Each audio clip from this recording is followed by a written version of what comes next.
Good morning, everyone. Thank you for being here with us today at another International Brill Chamber Summit, the Brazil-Israel Chamber of Commerce. Today, we will have an interesting theme, food tech. Food tech is a very important subject with the development of new alternatives for food production, made not only with more healthy foods, but also to help make up for the lack of other types of food around the world, in addition to also contributing to saving animals. And once again, Israel is a world leader developing innovative technologies for this sector.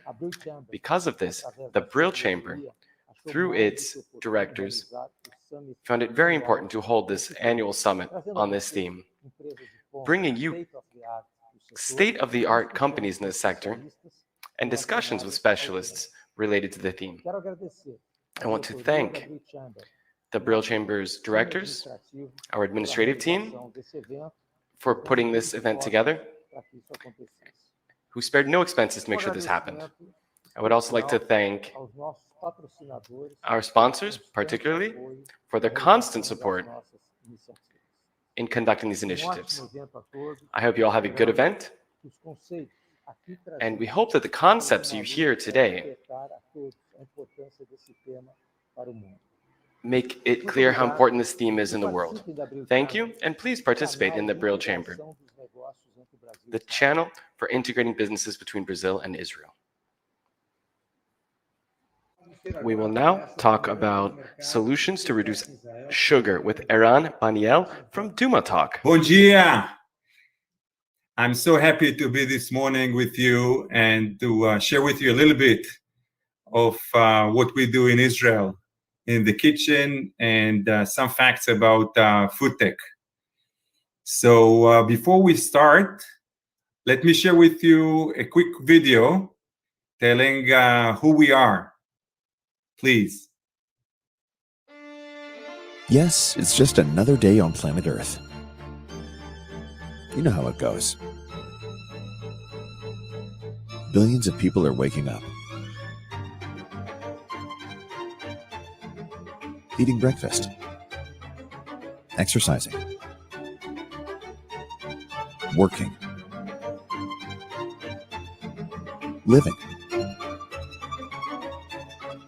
loving, and going back to sleep. It's just another day on planet Earth. And to be honest, we're not going to change it. We're just cooking a healthier, safer, and more sustainable every day. So check out our menu. Plant-based eggs. Better juice with less sugar. Clean label vegan yogurt. All natural vanilla. Foods and soft drinks sweetened by natural proteins. Cultivated cow-free meat. Plant-based meat from only 5 ingredients with 20% proteins. Purified and safe drinking water. Safe antimicrobial surface coating. Energy snacks, free from added sugar. Delicious ready-to-cook vegetable dishes. Real milk products with no cows. So, are you hungry? Because with dozens of collaborations with international food giants, on-the-shelf products sold all around the world, and a pipeline of seed-stage companies, we're not just changing the everyday of tomorrow. We're changing the everyday today. The kitchen. Doing good by doing food.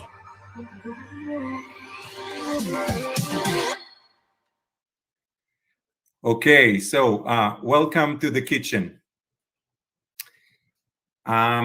So food tech, how technology can shape the future of food. So as we all know, it might be that this picture was taken in Brazil. The house is on fire. So we are in global warming situation. We have not only climate change challenges, but also ocean pollution, plastic pollution, no available land. And we think that food and food tech can solve part of these problems. For example, alternative proteins, technologies around plant-based proteins, around cultivated insect-based proteins, and also what we call single-cell protein. So in the future, the supermarket shelf will look different. We already start seeing that. Look at the size of the deals that alternative protein companies secured investments. So $2.3 billion US were invested in alternative protein companies. And the top companies in the table are Impossible Foods, Memphis Smith, they changed the name now, and Beyond, which is public. And these companies are using something that is new to the food system, which is biotech and precision fermentation. So technologies around fermentation were used in the pharmaceutical industry for ages, but recently we see design manufacturers of molecules for food and agriculture. We see, for example, ingredients that are fermented and produced in synthetic biology technologies, enzymes. We use gene editing. So science is harnessed to solve some of the challenges of the food system, what we call cellular agriculture, replacing the traditional agriculture with cells. And you know what? Look at this figure. The cost reduction forecast for cellular agriculture, and this graph is talking about cultivated meat, has come down even faster than genome sequencing. So the black line is genome sequencing. It went down from 100,000 to less than 10 in 8 years. But look, the cost reduction in the cultivated meat cost per pound in the last 6 years. So it's a very promising advancements of the technology, the rate of cost reduction, making future cost of meat in what we call cost parity, meaning equal to the cost of regular meat in less than 10 years. In these areas of fermentation, some notable transactions were Motif, were Geltor, Nuritas. Those are the names that we in the food tech space are all admire and appreciate. And even in Israel, we have a company called Phytolon that secured funding last year. Novel farming will also help us shape the future of food by using indoor farming, vertical farming, insect farming, and precision agriculture. And I think that the opportunities for Brazil in this space, being such a huge country, agriculture country, the opportunities are tremendous. And also here, we see investments in companies like InFarms and Plenty. Hundreds of millions of dollars are directed toward indoor farming and into insect farming for the animal feed to replace the agriculture. The pandemic that we all suffer from taught us that the food has additional aspect. It helps us protect ourselves, strengthen our immune system. We call this vertical health and wellness. How can we use food as a medicine? We see companies that do personalized nutrition, food as a medicine. Companies that help the food industry provide you, the consumers, with clean label products, very short list of ingredients, no fuzzy numbers, no baddies.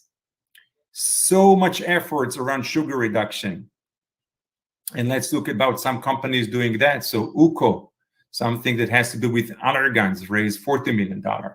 Tumotok, an Israeli company, $20 million Series B, and more and more. And sustainability. Global warming is here. We all felt it last summer. So summer begins in Brazil now, but for us, summer just finished. and it was really hot one. And we all understood that the future is here as far as global warming. So we have to really work to address the 17 challenges of the UN, and food touches almost each one of these. The packaging that food is packed with need to be recycled. The food waste need to be reduced, and the ecological footprint while we produce these foods need to be minimized. Some companies that do that, so Tipa, again, an Israeli company with compostable packaging, raised, and few more companies around food waste reduction. So the total funding of agri-food tech in the last year, in 2020, was huge, more than $26 billion. And we break it to two parts: the upstream, so the ingredients, the agriculture, the farm management, precision fermentation that I talked about, and the downstream, the retail, the online restaurants, the meal kits, the grocery, the delivery companies. Total was 2,700 deals. So food tech and ag tech are really, really here big time. And look at the investment progress. 5 years ago, it was a small sector. Now it's really, really big. And Israel, which we will talk about in a second, is number 6 in the world, ahead of much bigger countries, as we can see. So 8 years ago, 9 years ago, there were very few companies that we called Israeli food tech companies. And they were the trailblazers. They were the real entrepreneurs that started the industry here. And these are the names that you see here. Duma talked about sugar reduction, Tipa, we talked about that. But since then, there was a huge effort to support the ecosystem. So the government also assisted, and there are incubators and laboratories and investment vehicles. And that created the huge amount of companies here in Israel that are not only seed investments anymore. So from the last year, we see companies that are raising tens of millions of dollars, and they're all Israeli companies. Redefine Meat is talking with you later, in Future Meat. I mentioned Uko before. So those companies were new to the food tech community in Israel and are doing superb job recently. To support that, we've seen capital markets getting in the food tech space. So first is the Tel Aviv Stock Exchange financing few companies. We see other stock exchange like NASDAQ in Toronto in Australia also supporting food tech in Israel. And we see public companies that are supporting the ecosystem with funding.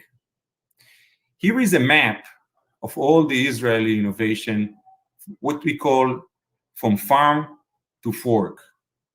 So you see here the best of the 400 Israeli companies around food tech in the areas that we meet them in the supermarket. And those of you who would like to get more info can get into our website and get this picture in a high resolution. I decided to take a look at what the areas that these investments are going towards as far as the yield and harvest. So alternative protein is probably the best, as we see all over the world. We also see yield improvement, harvest improvement. The second, this is more like ag tech, input production, and water management.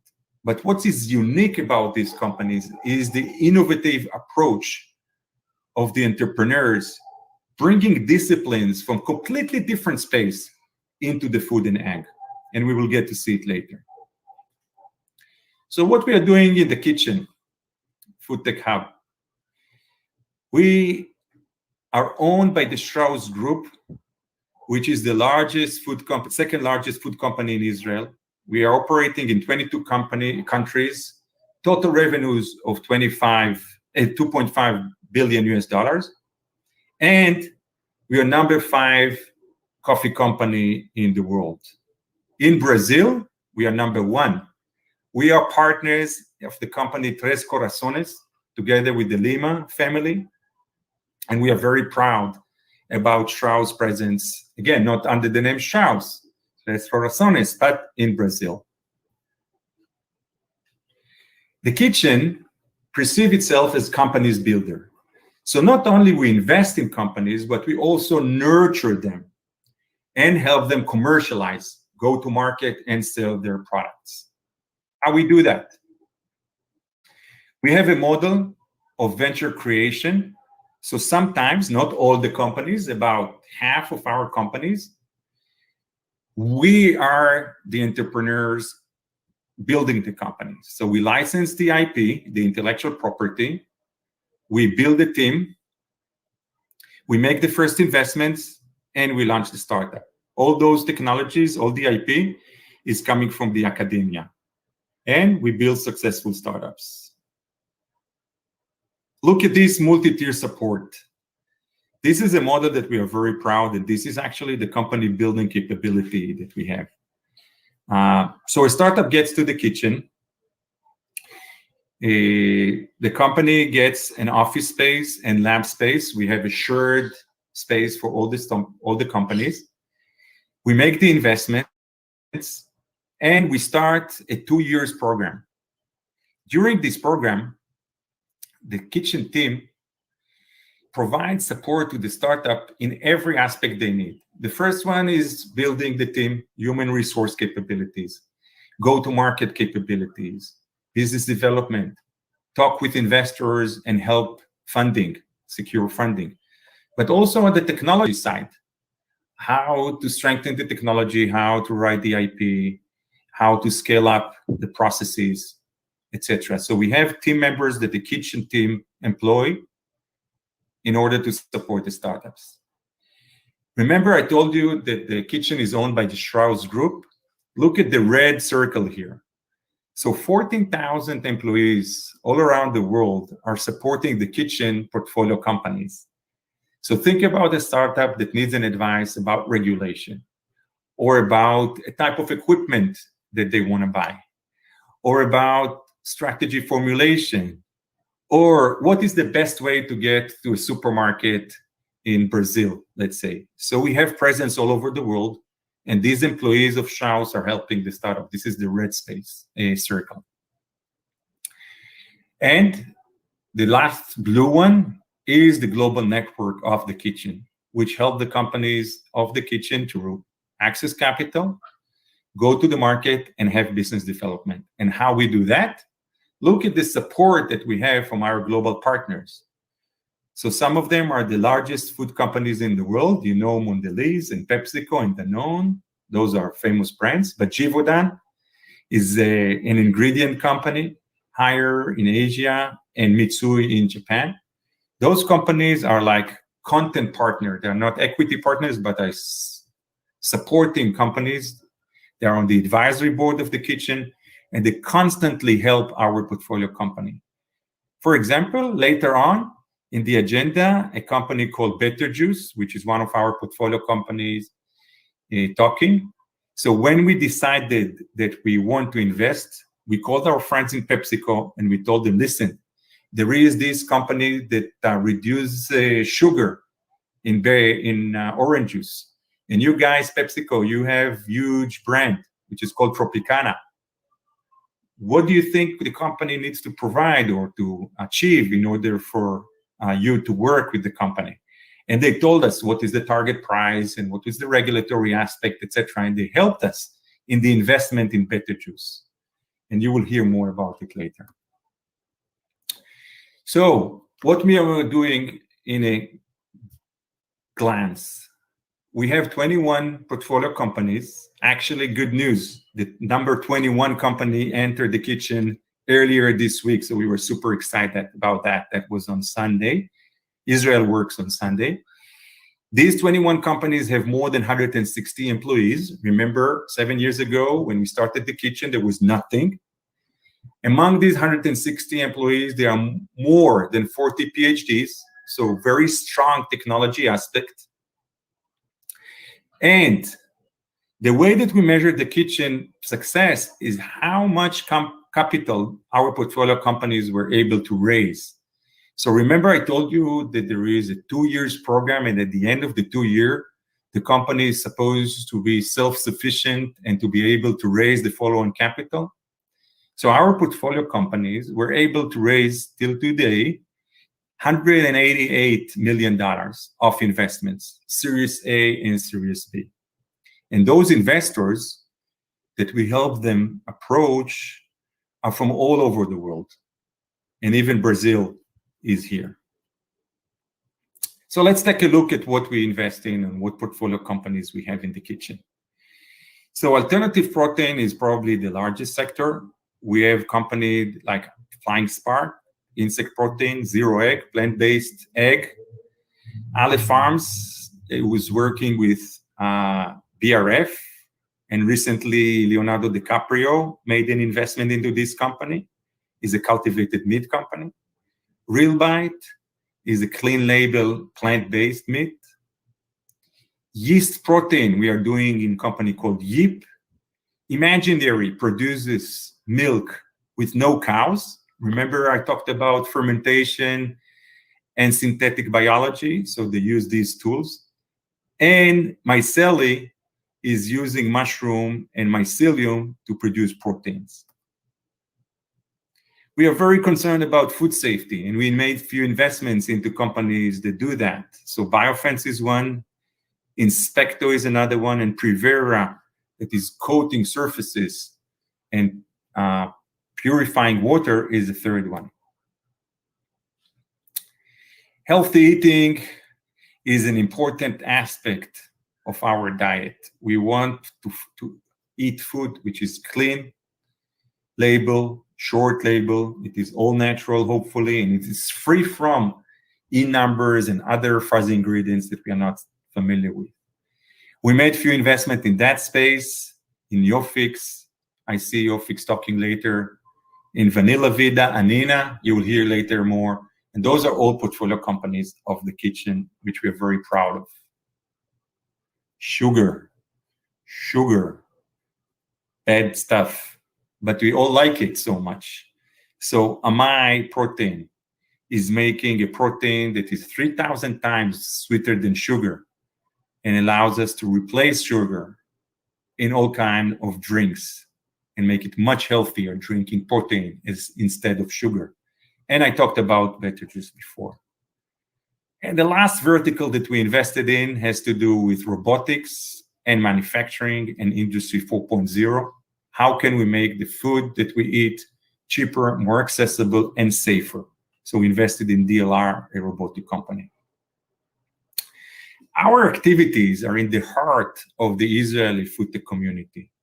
And we work very hard to support all the ecosystem in Israel and to introduce investors and global partners to all the companies in Israel through events and conferences and blogs and LinkedIn groups, etc. Remember that prior to the pandemic, we all met together, and I was so sorry to hear that this event last minute was decided to go digital and not face-to-face. So last time we had a physical event was in 2019 with about 1,500 attendees from all over the world, 660 from business meetings that were scheduled, and visitors from 45 countries. This year, actually in 3 weeks time, we will have another conference, and you should look online for the Israeli Agro Food Tech Summit, which is taking place virtually on the 25th to 27th of October. It's going to be really interesting. So thank you so much for your time. I wish you a great day, and most importantly, a bright future based on successful food tech companies and inventions. Muito obrigado. Ciao. We will now have a panel on meat and its alternatives with Eshar Ben from Shirit, Redefine Meat, and Moses Talbi, Future Meat. Hello, everybody. We're here today to talk about the global meat substitute market, which is expected to reach $140 billion by 2030, as consumers seek to cut their meat intake for health, animal welfare, and environment purpose. We have with us today Eshar Ben Shirit from Redefine Meat, and we have Moses Talbi from Future Meat. Talk a little bit about their companies, which are amazing, and then they will present their companies themselves. So Redefine Meat uses 3D printers and ink to print the steaks. The firm aims to sell the printers and the cartridges to meat distributors worldwide, who will both print and distribute the meat once produced. So the ink is made of plant-based ingredients similar to what a cow eats. It contains proteins from legumes and grains to create the muscle textures of the alternative meat. It also contains fats from the plants to mimic the beef fat, and natural flavors and colors to mimic the blood factor in meat nutrition. It's amazing. So we have also another amazing company, which is Future Meat Technologies, who is a food tech company developing a distributive platform from the cost-efficient GMO food production of meat directly from animal cells without the need to raise or harvest animals. So Future Meat Technology products are delicious, healthy, and safe, offering a vision of sustainable, cost-effective agriculture to meet the protein demands of future generation. So I would like to give the floor to Eshar Ben Shirit for us to know more about your company. I'm very curious. So hi, thank you for this amazing intro. Really enjoyed hearing the way you tell our story very concisely and in an exciting way. And we are hoping to bring this passion of sustainability and good food and good meat to all of the world soon. And we already started in Israel and Europe, and I'll share a little bit more about that. I'm the co-founder of CEO of Redefine Meat. I grew up eating meat, cooking meat. I love meat, but 6 years ago, I stopped eating meat because I believe we need to take care also of this planet and the future generation. And for me, what made me stop eating meat is becoming a father and understanding that we need to think about the future of this planet, while the difficult understanding that meat is so good and humanity needs to continue eating meat. So when we started 3.5 years ago, it was a small industry. Now we have a lot of great companies, including Future Meat, that we are neighbors, and the companies are good friends and growing together. We have an aim. Our aim is not technology. Our aim is to become the world's largest meat company. And it's not just a marketing statement. We have a plan on how we will be able in the coming decade to produce any cut of meat of every kind of animal in the same quality while being cheaper, more sustainable, and more healthy. What people don't understand in many cases is the magnitude of the meat industry. There's not a lot of industries that are as big as the animal meat industry. And the biggest segment in terms of value is beef, which is $500 billion every year around the world. Actually, when we look at it, the top 5 meat companies around the world generate a massive amount of revenue every year just from meat. And we believe that in the coming decade, there will be very big meat companies that do not rely on animals, they rely on technology. And we have the plan to become the largest one. And what's driving it is, as you said correctly, the demand for better alternatives to meat. A way to consume the meat that we know and love, a juicy steak, a good hamburger, a good chicken nugget, while not relying on animal to deliver the same sensation, experience, and indulgence. And what limits the most the growth and the ability of the potential of the alternative meat industry is not lack of protein, is not lack of technologies, is lack of excellent products that have the function of meat. And we know this as a company, and we work according to that, because essentially everybody that works in redefined meat loves meat. Some eat it, some don't eat it. And we put ourselves in the core of the company, in the core of what we were doing, the taste and the experience of eating meat. Actually, all the people in the company, besides 3 people that don't eat meat, taste meat almost every day to compare it to our meat products. And we decided, because of the understanding of the magnitude of the industry, because of the understanding of the culinary importance of meat, and because of the potential to focus just on beef. We believe that if you look on the meat industry, where is the real sustainability problem, where are the real challenges and opportunities to make an impact fast, it's actually in beef. And what people don't understand is that the livestock industry, the meat industry, has a very, very big impact on the environment. But the largest single contributor to that is cattle raised for beef. And we actually keep over 1 billion cows around the world, and they consume more water and eat more food than all the people living on Earth. And of course, every kilogram of steak that we eat, or every kilogram of beef that we eat, contributes to the global emissions of CO2 much more than driving your car. And we come from Israel. We have a lot of projects to stop using water, or to reduce the amount of water we consume by showering less or flushing less in the toilet. And actually, 1 steak is equivalent to all of the showers we take in a single year when it comes to water consumption. So if we want to focus on the market potential for alternative meat, if we want to focus on the possibility to make an impact while replacing animals as a source for meat, we believe the focus should be beef.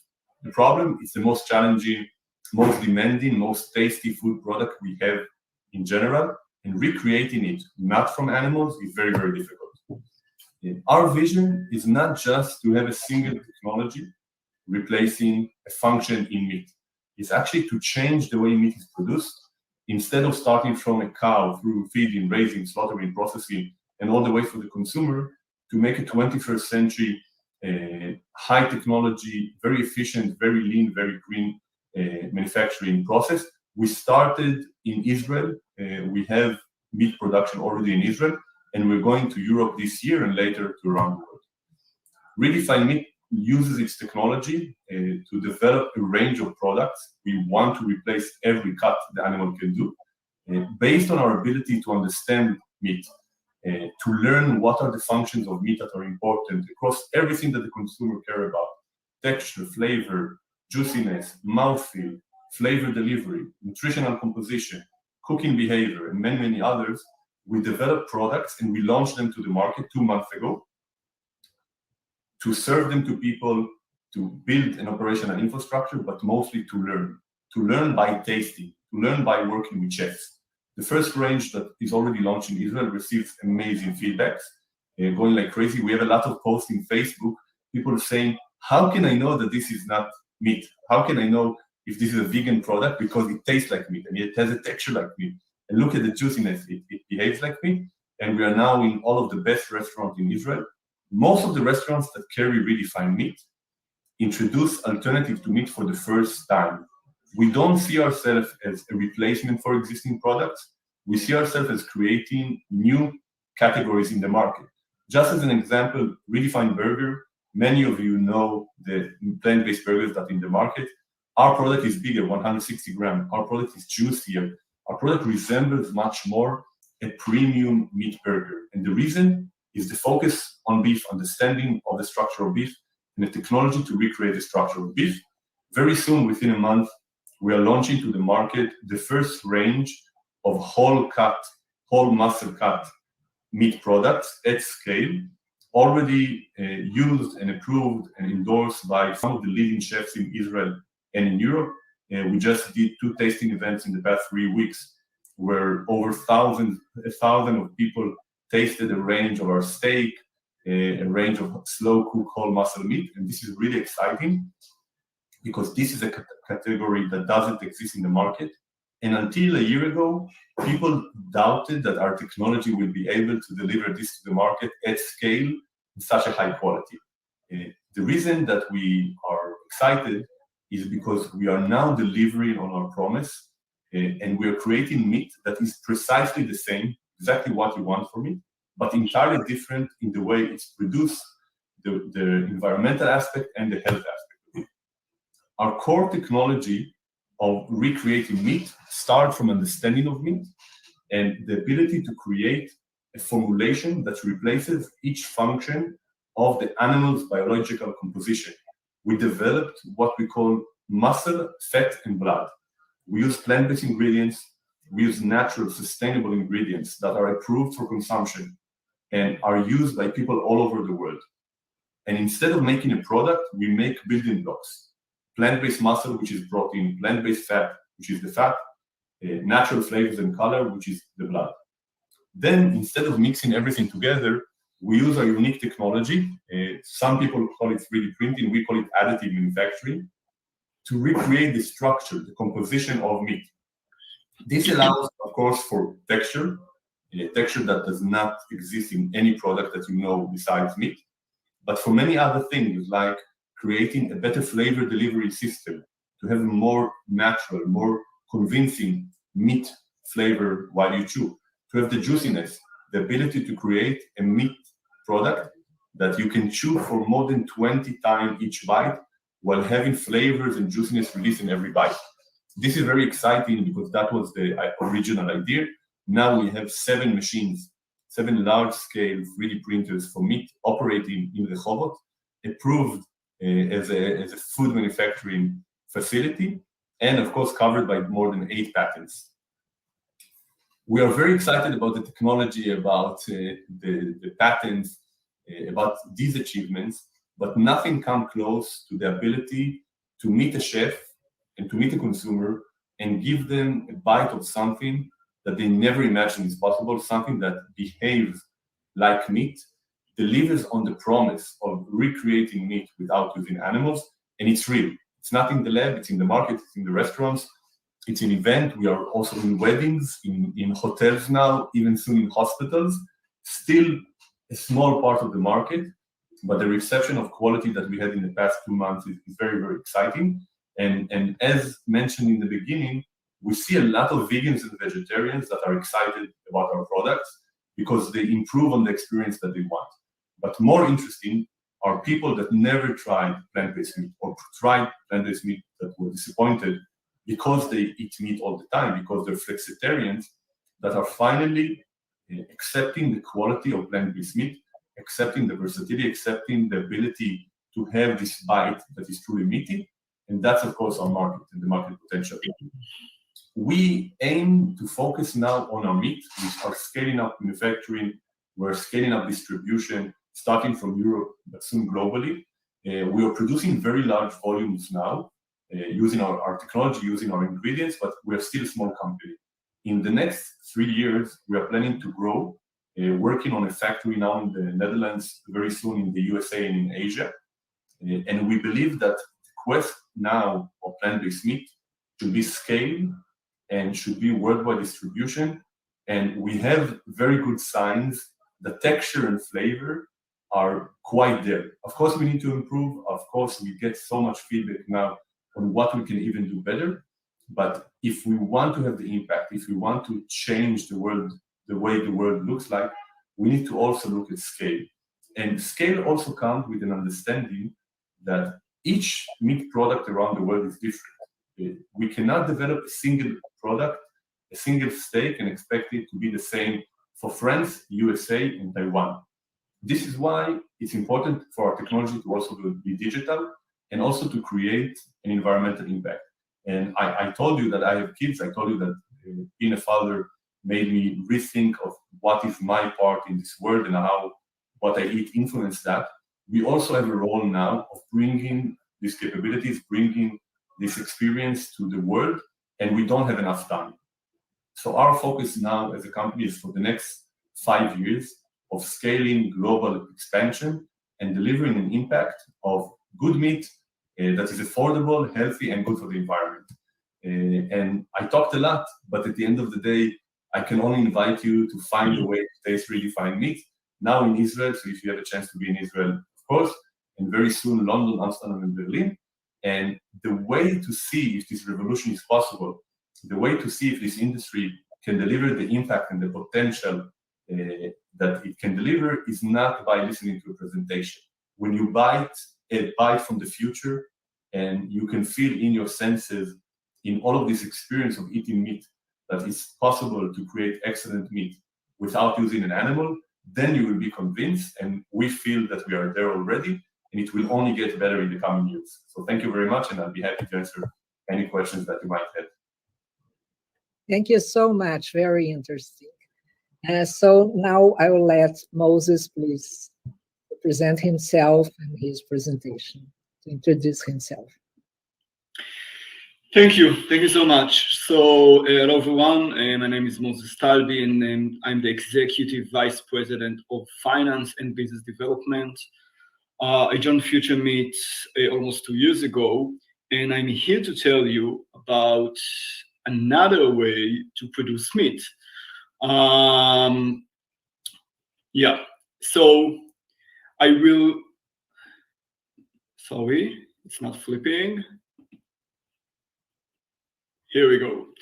So I will start by saying that Future Meat was established with one goal in hand: to come up with a better way to produce meat, which is sustainable, cost-effective, but on the same day, delivering the same consumer experience as the traditional meat industry does.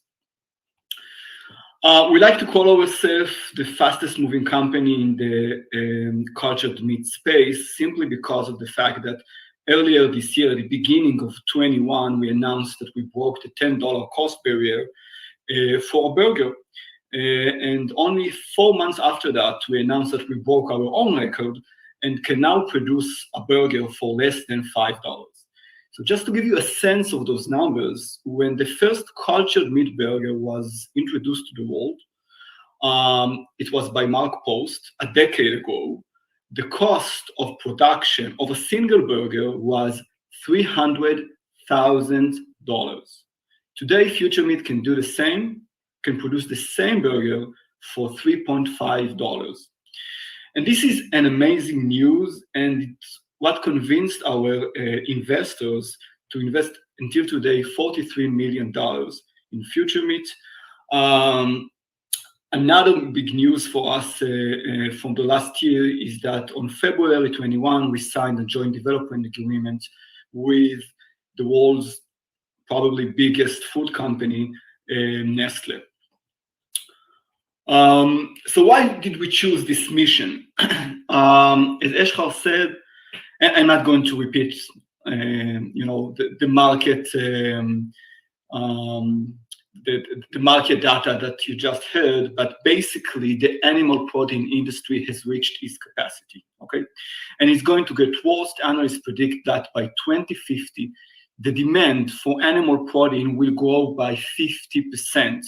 And already today, we don't have enough environmental resources to support today's demand. We all saw the pictures during COVID of, it was a Wendy's branch in New York who put a note on its front door saying they were out of burgers. And we saw similar pictures from all around the world.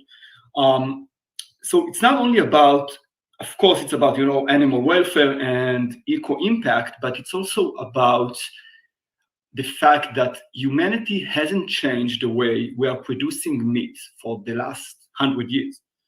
And in terms of supply chain, it comes to those basics. In terms of supply chains, we cannot go any further with producing the meat as we did for the last century. And Future Meat wasn't the first company to discover that. I mean, for the last 30 years, companies have been trying to come up with plant-based alternatives or meat alternatives. You have your legacy brands like Morning Stars from the States, but also newcomers like Impossible and Beyond that kind of introduced to the world novel plant-based meat alternatives. So although some of those companies have a really you can say, nice PR, for some reason they just cannot capture a significant portion of the meat market. And we in Future Meat believe that the reason for that is that, you know, plant-based ingredients just can't mimic by themselves the full meat experience. And I'm talking about, you know, we like to call it full sensory experience because it's involved the juiciness, the mouthfeel, the texture, the aroma and flavors. Just that all of these cannot be mimicked with pure plant-based ingredients. And this is why we came up with a new way to produce meat, which is animal-based, but isn't growing within an animal body. And you mentioned earlier the business opportunity here. So this is an independent market research done by A.T. Kearney that predicts that by 2030, the cultured meat industry will be equal to the traditional meat industry, valued by $600 billion. So let's talk about, we understand why, let's talk about how. So what do you need to have in order to produce cultured meat, okay? We won't have enough time to go into all the details, and I'm still an accountant at the end of the day. This is a really, you know, science part of the deck. But basically, we are talking about 4 pillars: biology, engineering, chemistry, and food engineering. But the big news here is that Future Meat has a very unique and patent-protected approach for each of those pillars, okay? I will spend a second on each slide. So when I'm talking about biology, I'm actually talking about the cell starters, the cell's origins.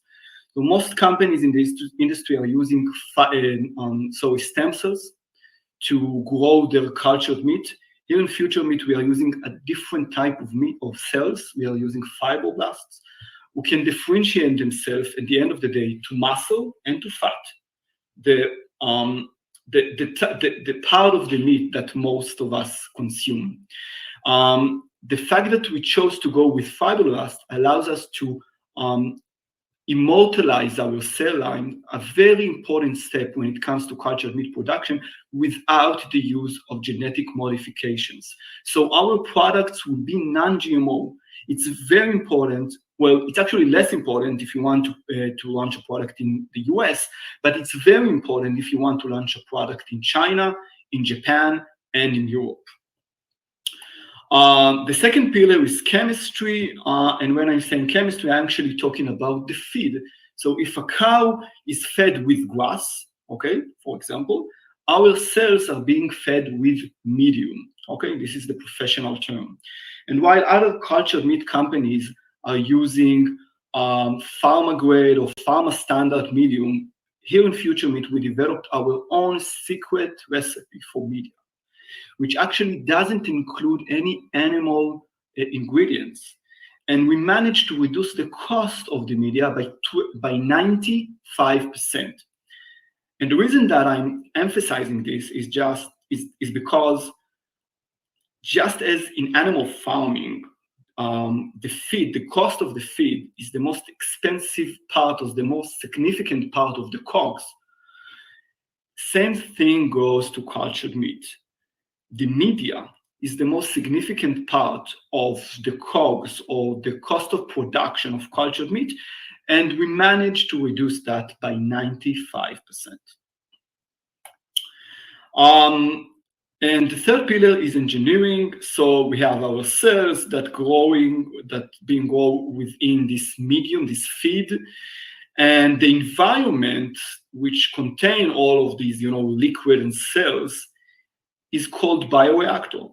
And again, you have your standard off-shelf or pharma standard off-shelf bioreactors that some company uses.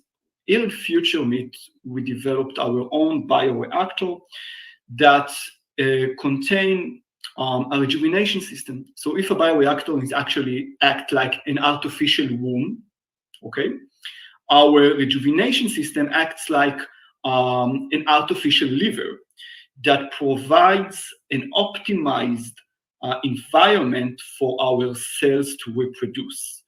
The fact that we are using this rejuvenation system allows us to reach a very high production yield. 33% means that in a 100-liter tank, we can produce every 2 weeks 33 kilograms of meat, of real meat.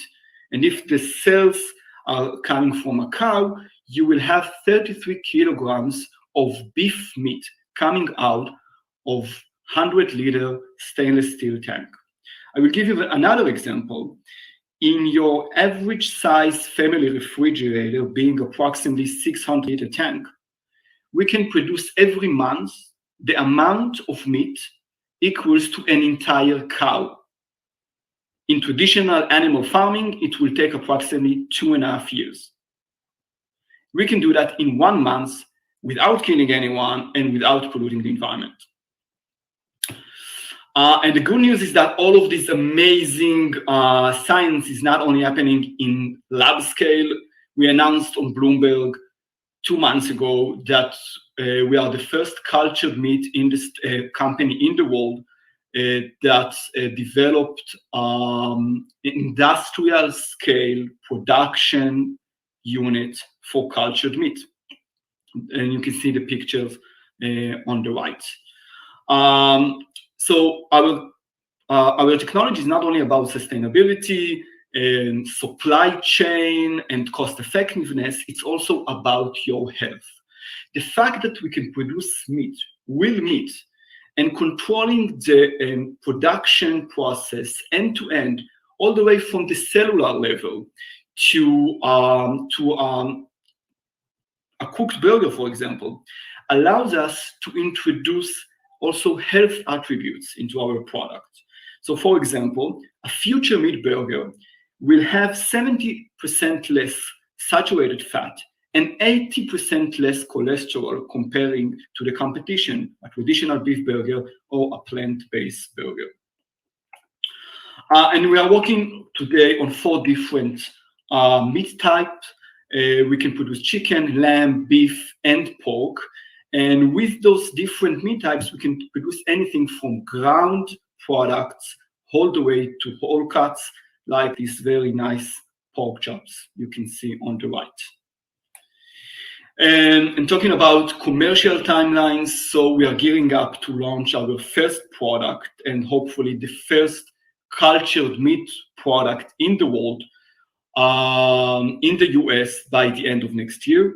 We will probably be launching chicken product, but more important, we will do so with our commercial scale production facility for cultured meat that is being constructed in the US these days. Long-term strategy, United States is our first and immediate market. By 2025, we are planning to expand our operations and currently focusing on China and Asia in general. Thank you. Thank you so much. I've learned a lot today. And I have some questions, so I expect to learn more. The first question for both of us, I was wondering, do you think the meat as we know will disappear in some years? Eshel, you want to go first? I'm sure the answer is yes. The question is what will be the timing for that, and will we have a planet by then? For the foreseeable future, 10, 20 years, people will still consume meat from animals, but the sources of meat will change dramatically. We'll have plant-based meat, we will have cultured meat, we'll have things in the middle that are hybrid. I think the trend of new products is going to really surprise us in the next 5 years. So many of these technologies will become relevant, and maybe we cannot anticipate the impact on the market. Maybe in those 5 years, there will be a dramatic change. But if you look at an established industry like the meat industry that has probably trillions of dollars invested in capex, invested in infrastructure, and this easiness of buying meat, consuming meat all over the world, so I don't think it's going to change. I don't eat meat. But I'm not trying to convince people to stop eating meat. I'm trying to convince them to eat much less beef and much less than all of the animal proteins. And until, in my time in this planet, people will still consume it for sure, but the sources of meat will change dramatically. The product will not change. People will eat their steaks, will eat their chops, will eat their kebabs and hamburgers, but the sources will be very, very different. Yeah, and I have to say I agree. I mean, at least in the foreseeing future, I don't see that the traditional meat industry will be replaced completely with these new technologies. I do believe that it will, those new technologies will bring meat to communities that cannot afford meat products today. So you can see a future where, you know, traditional meat products will be, you know, premium products perhaps, and we'll see gradually how, you know, the burgers of the world will be replaced with redefined or future meat burgers. Perfect. I don't eat meat myself, and I don't eat chicken. So I'm trying all those products plant-based. And what I was really happy to learn, Moses, is about proteins, because as someone that don't eat meat, we are always concerned about our consumption of proteins. So I eat a lot of grains, and I try to eat I'm eating eggs again because I stopped, then I put the eggs again in my menu. But I would like you to talk a little bit more about this protein thing. You know, there is a real trend going on, both in the Western world and in the, let's say, you know what, in the developed countries and the developing countries. So in the developed countries, we see, and it's kind of an old trend now, that people are moving away from carbs and are, you know, replacing those carbs with proteins. And, you know, we all know that if you want to get the full amino acids, you should also, and sorry for mentioning that, but you need to consume also protein from animals. But the more interesting trend is coming from the developing countries. So as we see that the GDP in those countries are growing, are increasing, we see a very direct increase in the demand for protein, from animal protein. So, you know, as people make more money, they want to enrich their diet with animal products. And when I said earlier that we believe that cultured meat technology will be able to provide meat products that has the same nutritional values as the traditional product has, I was referring to those communities, to people in those developing countries that today cannot afford to purchase meat products. I understand.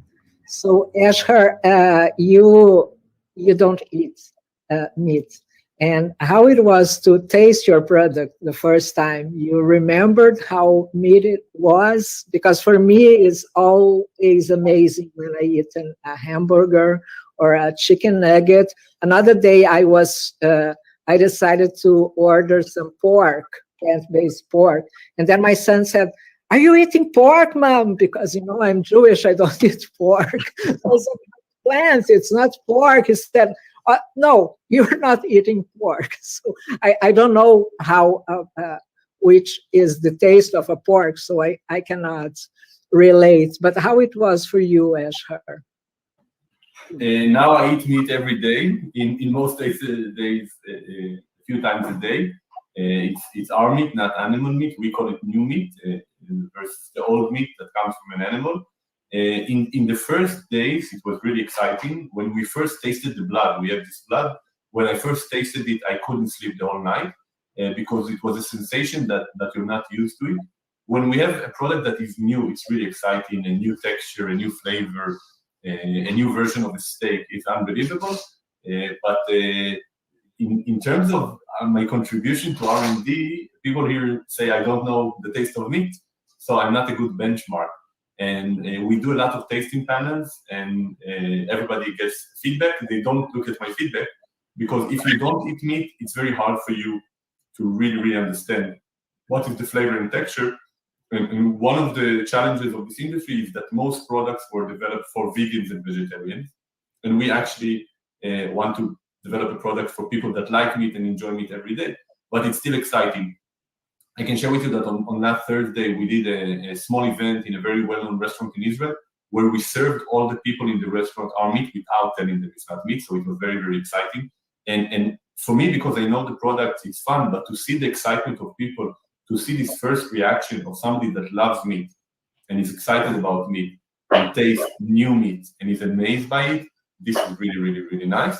And it will enable everybody to continue eating meat without the compromises of health, sustainability, and or love for animals like myself. But I'm inviting always the people from Future Meat to taste. Most of the people from Future Meat have already tasted our products in different events in here. And I'm waiting to come to your place and eat something that you're making, because it's amazing the possibilities. And it's amazing that we have technology companies, but you eat the technology. It's very, very emotional, very powerful. Yeah. Yeah, I think what I think also is very good for us is that you can go to a restaurant now with, for example, my son, he eats meat and I don't. So you can go to restaurants and places and both of you can eat whatever you want. So it's like freedom for me at this point. You know, there is a restaurant in New York that is very, very clean, and now they don't use real old meat, as you said. So very interesting. I would like to talk more about the costs, Moses. You talked a lot about have affordable products, because in our days, I mean, in Brazil, to buy plant-based meat is still very expensive. Not that meat, old meat, it's not expensive, but it's still expensive. So what do you think would be the future about it for developed countries? So sorry, I missed the last part. No, I would like to know, how do you think will be the future? We're gonna have less expensive new meat than real meat. That's what you were talking about during your presentation, right? Yeah. So yeah, I mean, and we can see today, because you can see a plant-based, for example, you know, also the current meat alternatives out there are pure plant-based, and we can see that there is a certain traction, there is certain demand for those products, although they are being sold in a certain premium. So we do see that cultured meat products, at least at the beginning, will be sold with a certain premium, and we are aiming at today's beyond the price of today's Beyond Burger, for example. But as we go, and we are aiming at 2026, 2027, we'll be able to produce and sell cultured meat products at cost parity with traditional meat products. So you will be able to produce a single burger for less than $1. At this point, you know, those products will become massively affordable for most of the people. Thank you. Ashkar, I would like to understand about the printers. How does it work, really? It's new.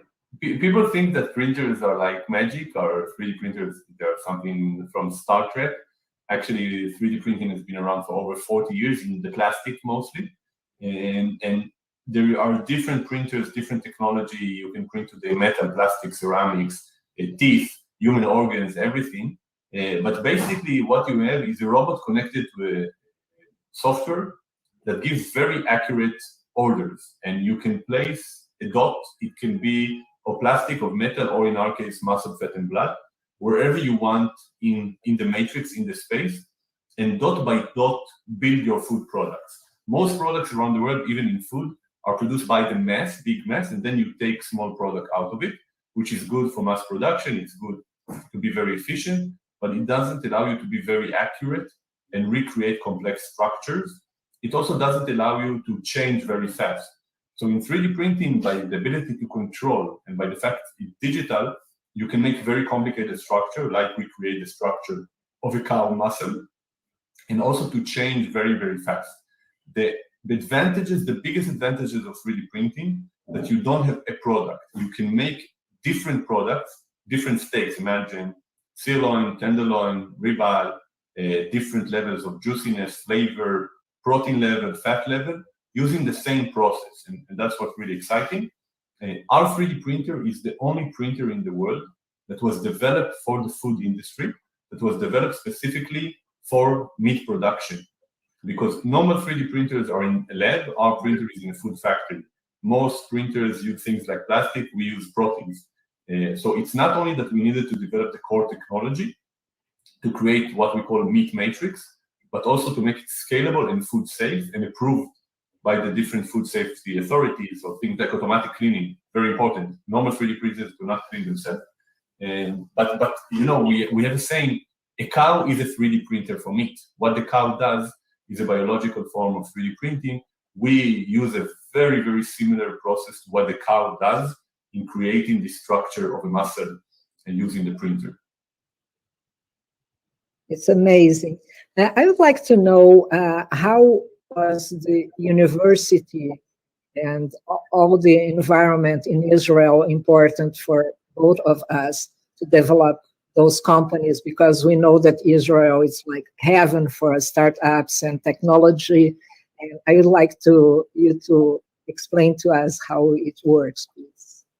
This one is for Moshe. This is really... Yeah, well, I don't know.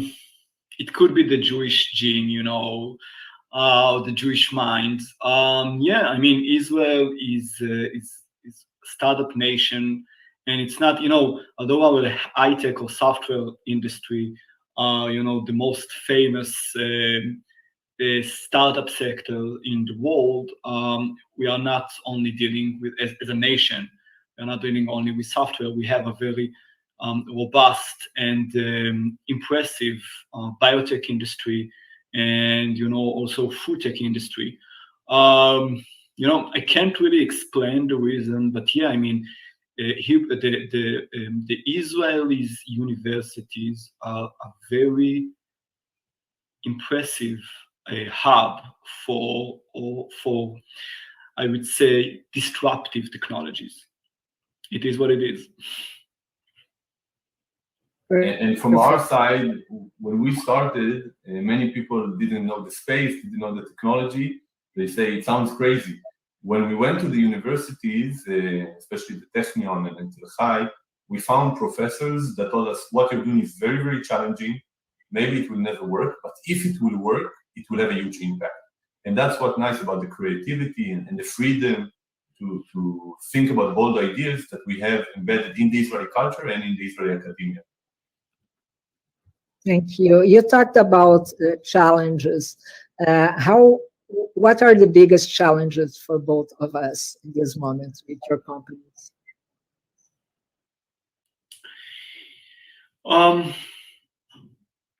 So, you know, I'm happy to say that for Future Meat, it's not about the science, because we basically passed the proof of concept point with our industrial scale production unit.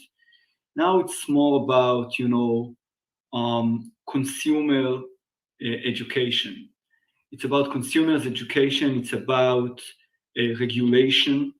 And we are talking with the FDA, we are talking with the European authorities, we are talking with the Israeli authorities. And we believe that by the second half of next year, we'll be able to achieve or to have this regulatory approval for this new category, or this new, different type or different or new way to produce meat, and to introduce those products to the markets. We already see, and this is independent consumer research that you can find online. We already see that there is a very high demand or interest from the consumers for cultured meat products. It was 40% of Americans said that they are extremely likely to purchase cultured meat products, and 66% of Chinese reply the same. So it seems like, that the consumers are ripe for change. We need to introduce this new category of meat products, and we need the regulatory authorities, the regulation authorities, to play along. Perfect. And for you, Asher? For us, the biggest challenge now is being in the market. You understand that you need to develop different products per different demand of consumer, whether different ages, different geographies, different backgrounds. And when we were a technology company in the lab, we knew what we need to develop. Now we get so much feedback. You need to do this. Bring me this product here. Bring me the product there. And I always have this saying that if you develop a technology for food and you have 5 grams, just 5 grams, you need to bring it to the mouth of consumers, and then you get the feedback. But once you have a lot more, when you have tons, you have so many consumers that it pulls you to so many directions. And in order to scale, because I think that it costs at scale, the cost of our industry will be much cheaper than the meat industry easy. If this industry will be 5% of the meat industry, it will be cost competitive, but we're far away from that. And to deciding what will be the next step in development, in technology, in the product, you need to listen to the consumers and the chefs. And there is so much feedback going on that you need to decide what to prioritize. For example, you mentioned protein. Some people mentioned to have it very, very lean in fat. Some mentioned flavor and texture. Some mentioned the price. Some mentioned the sustainability, and that's just in Israel. And so the real challenge of a technology company, we are a technology company, being in the food industry, is to become a food company. And that's much more than having a single product launching into the market. It's very exciting, very, very fun, but we need to be very strategic and very deliberate and faster than a traditional food company. So just the pace that we are growing, the level of introduction of new products is more like a tech company doing software, where the product is food. Perfect. As you know, Brazil is a big producer of meat and also a big market, a consumer market. We are like 1,000 millions of people living here. Are you thinking about coming to Brazil, please? Absolutely. So I know for Future Meat, the answer is absolutely yes. Absolutely yes. Okay, so can I expect? But I will go to Israel first to know you. Now that we don't have this problem with because for us Brazilians it was very hard to go to Israel the last years because of COVID. Now I think we can go. So first thing I want to know your two companies. No problem. We're in the same space. Thank you. So let's give you like 5 minutes each to make your final presentation words for us, please. Because we are going to, I would spend all day talking to you guys, but we have time to finish, so to end our panel. So Moses, would you start, please? Yeah, sure. So Future Meat announced 2 months ago that we are raising our Series B. Those funds will take us from the R&D stage to the commercial stage, and the majority of the use of proceeds will be for the constructing of our production facility in the US, brands, and further product developments. We are also scouting for business partners in different territories, and you mentioned Brazil. We'll be happy to collaborate with a local company there. So, if you have any further questions, I will be happy to take them. either on our technology, fundraising, or potential business partnership. Thank you, and count on us from the Brazil-Israel Chamber of Commerce to introduce you here and to introduce people from Brazil to you. I think it will be very good. Thank you for that. Asher, would you? For me, always the main message is not about Redefined Meat, because Redefined Meat is a company that I'm very proud of and happy to be a part of it. But there is a movement. We are creating now this world of a new meat, alternative to meat. A lot of it is happening in Israel, and it's one of the only industry that I can imagine that delivers a product that is good for consumers, is good for the planet, and is a good business, driven by people that are very much mission-driven, that are doing it because they believe it's right. And it's very rare that you find an industry, it's new, it's technological, it's quite complicated because we are used to eating meat, but at the base of it, it's a good new industry. So people, exactly like Moshe said, that are interested, the more you learn, the more you see that this is a good and kind industry with great people. Now we need to deliver great food products. And then you will see a generation the next decade of a massive industry that is contributing to the environment, contributing to human health, contributing to the welfare of animals, and will improve the future of this planet. And I encourage people, especially in academia, especially younger people, to choose this as your destination, to choose this as your career path in Israel, but also in Brazil. And there's much more opportunities than companies in this space today. And nobody knows how the next decade will look like, but I'm certain that in 10 years, everybody that was a part of the alternative meat industry, as an investor, as an employee, as a consumer, will be happy to be in these days that we are shaping a new industry. And of course, Redefined Meat has a pivotal role in that, is in the center of that, but we are building an ecosystem in a new industry that is comprised by hundreds of companies, thousands of great people all over the world, working together on a mutual goal, which is a lot of fun. And in Israel, you see it in this block in Rehovot where we are, that you have 5 alternative meat companies working side by side, helping each other. Perfect, thank you.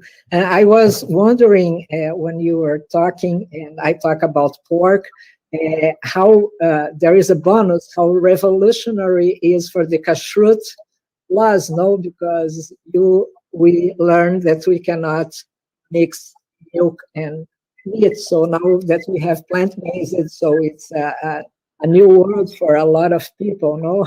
How do you deal with that? Because Israel is, of course, a country where you have a lot of religious people or people Jewish that maintain this tradition and these laws. What do you say about it? Well, you said in your opening notes that you ate kosher pork. I think, this technology is not only disruptive for the way we produce meat or the way we consume it, it's also, is a challenge for the kosher regulations. I can say that future meat products are kosher. We are working very closely with, although they are meat, we are working very closely with rabbis that consult us on that. The pork is still a challenge. It's still a challenge, but there is a high probability that future meat will produce kosher pork from real pork cells. Yeah. I didn't eat the pork, so my son forbid me. I wanted to order, and he said, "No pork." No. So that's why I'm asking, because it's still a cultural challenge. No, I was like, no. It's a whole new world we are seeing. Absolutely. Yeah. It's very interesting to think about. So thank you so much. I enjoyed a lot to talk with you guys this morning, and I'm sure that people that are seeing us also enjoyed, and I will make sure that if there are more questions for you, we will send you. And if you need something from Brazil, please count on us from the Brill. Thank you so much. Thank you. Thank you. We will now have a panel on plant-based dairy alternatives with Steve Grahn from YoFix. Hello, my name is Steve Grahn, and I'm the CEO of YoFix, and we created a totally new generation of dairy alternatives with only real ingredients inside. So our products are totally clean label, probiotic. We're using real fermentation, natural fermentation processes in the production of today yogurts, but tomorrow we'll be able to do more plant-based dairy alternatives. And the last thing that is totally different of other competitors, our products are giving a feeling of satiety because we are starting with real whole grain ingredients from field to spoon. So what you like, we're taking the ingredients like we're finding it in the field, we process them in a natural way, and at the end, we got a spoonable, drinkable product at the end. So why is satiety? Because we're using our proprietary and sustainable zero waste production process that enables us to keep the full whole grain ingredients in the final product. So when you're eating a final product from us, a yogurt, plant-based yogurt, you just have a cup of oats, seeds, and other great ingredients fully kept along the process. So that's why you got a feeling of satiety. So the promise of our products or the company is we only use real ingredients, as I said, so real food, only food, and nothing but food. So in our products, you won't be finding all kind of thickeners, emulsifiers, preservatives, like you can find today in the plant-based dairy alternative shelf in the supermarket when you picking up all kind of soy-based product or others, and then you see all kind of chemical ingredients inside. We don't need them because we are building a structure, texture in the product with a mix of the ingredients that we are using, real ingredients, and the product is stable in a natural way. And that's the magic of our process, of our proprietary production process. So our products, our label, have got a short list of only real ingredients. So for instance, yogurts, we've got 6 ingredients here. It's water, oats, lentils, sesame, coconut, and live cultures. So nothing else. So when you see the jar here, this is the real ingredients that we're using. So we're not using extracts or pea protein, isolate, all kinds of things that have been, let's say, chemically processed. We're really using the ingredients that you're seeing here on the picture. So it's not a Shutterstock picture, it's a picture made by us. So this is the ingredients. But it's not that we only have this recipe. This recipe is to do yogurts. We've got other recipes based on other ingredients. So we've got a vast knowledge of plant-based ingredients that we are using in order to produce different products. So different products with different ingredients, but always with our disruptive production process. So you've got a unique multi-stage production process. Products are fermented, again, in a natural way, giving it a probiotic benefit. It is flexible. So one, we can change the viscosity of the product, so we can do a spoonable product, but we also can do a drinkable yogurt, so we can change the viscosity of the product, but we also can change the ingredients based on the products that we need. So if we need a cream cheese, then we'll have to use ingredients with more fat inside. But it's always adapting the recipe with the ingredients in order to get to a final product that is close to the dairy counterpart. And also, we are flexible in searching for ingredients from local local location. For instance, we were producing in Thailand, we could use local rice. So we can change the recipe with local ingredients. So we can adapt it. It's adaptable over the proprietary production process that we have. So again, it's a proprietary production process. It's a proprietary knowledge that we've got about different ingredients. And it is a production process that is totally sustainable with a zero waste use of the ingredients. So we're not throwing anything away besides cleaning of the lines when we're throwing away the water and soap to clean the lines. So why are we the ultimate team in order to succeed in disrupting dairy?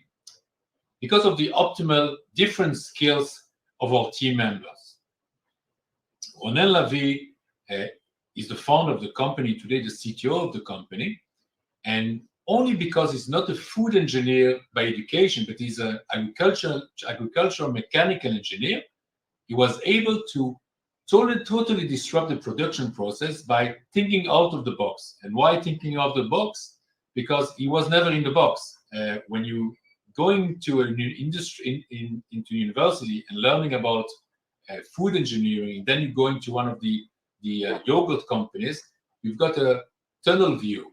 It's really different to totally disrupt the industry. So Ronen, because he's coming from a totally different background, he's coming from a high-tech background, he was able to invent a totally disruptive process that is totally different from what was existing till then.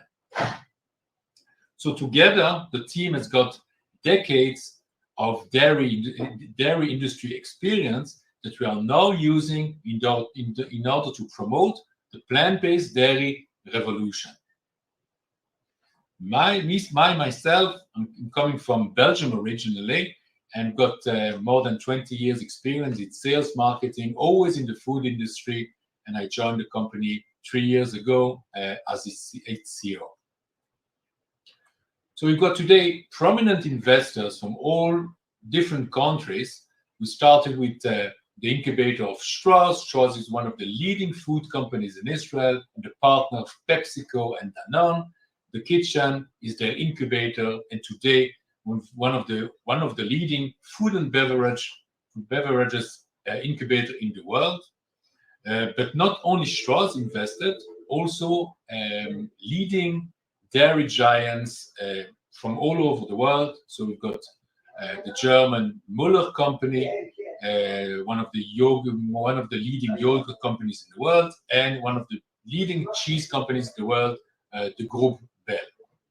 Besides, Millennium Food Tech, who invested and led the last financing round, who is a fund that is on the Tel Aviv Stock Exchange investing in Israeli food tech companies. Besides that, we've got Big Idea Ventures and also a lot of vegan impact capital that believes and trusts the technology that we have. International recognition, we won 2 years ago the PepsiCo Nutrition Greenhouse Program. We were the final recipient of this program. That was a program for European food tech startups, and we got the prize based on the best traction during the program. And 2 years ago, we were one of the top innovation of Anugat, the leading trade show in the world. And now we have been chosen in Britain and one of the most innovative product launches of 2020, and we are here as a startup company, small startup company, next to big giants like Nestle, Dr. Oetker. So really great recognition for our startup company, and we are awaiting the results of the competition to see if we even won the most innovative product launch of 2020. So you've got a range of different products today. One is, again, plant-based spoonable yogurt. Secondly, plant-based drinkable yogurt. And the third product that is totally innovative and that we invented is a hybrid. It's called Yorich. It's a hybrid product between a yogurt and a porridge. So the yogurt is giving the probiotic benefit, the porridge is giving the message of the satiety benefit. And this is a product with yogurt with pieces of oats inside. So we are in the yogurt market, but we are more in the dairy alternative market. So we also already have prototypes of sour cream, cream cheese, tzatziki, frozen yogurt, and kefir, and we'll be able to do much more other products in the future. So what's happening now in the company? So we're selling already on the Israeli market for a couple of years. And what we're looking now is to cooperate with leading companies all over the world in order to promote and distribute our products worldwide. We just finalized a $3.5 million funding round led by prominent investor, and there's still space to join this round, led by Millennium Food Tech, Big ID Ventures, and The Kitchen.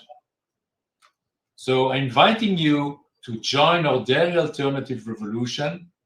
And if you've got more questions, you're invited to send me a mail or to call me, and I will be happy to answer your questions. Thank you very much. We will now talk about functional nutrition with herbs with Zaki Nudelman from Solvit. Hello, everyone. My name is Zaki Nudelman.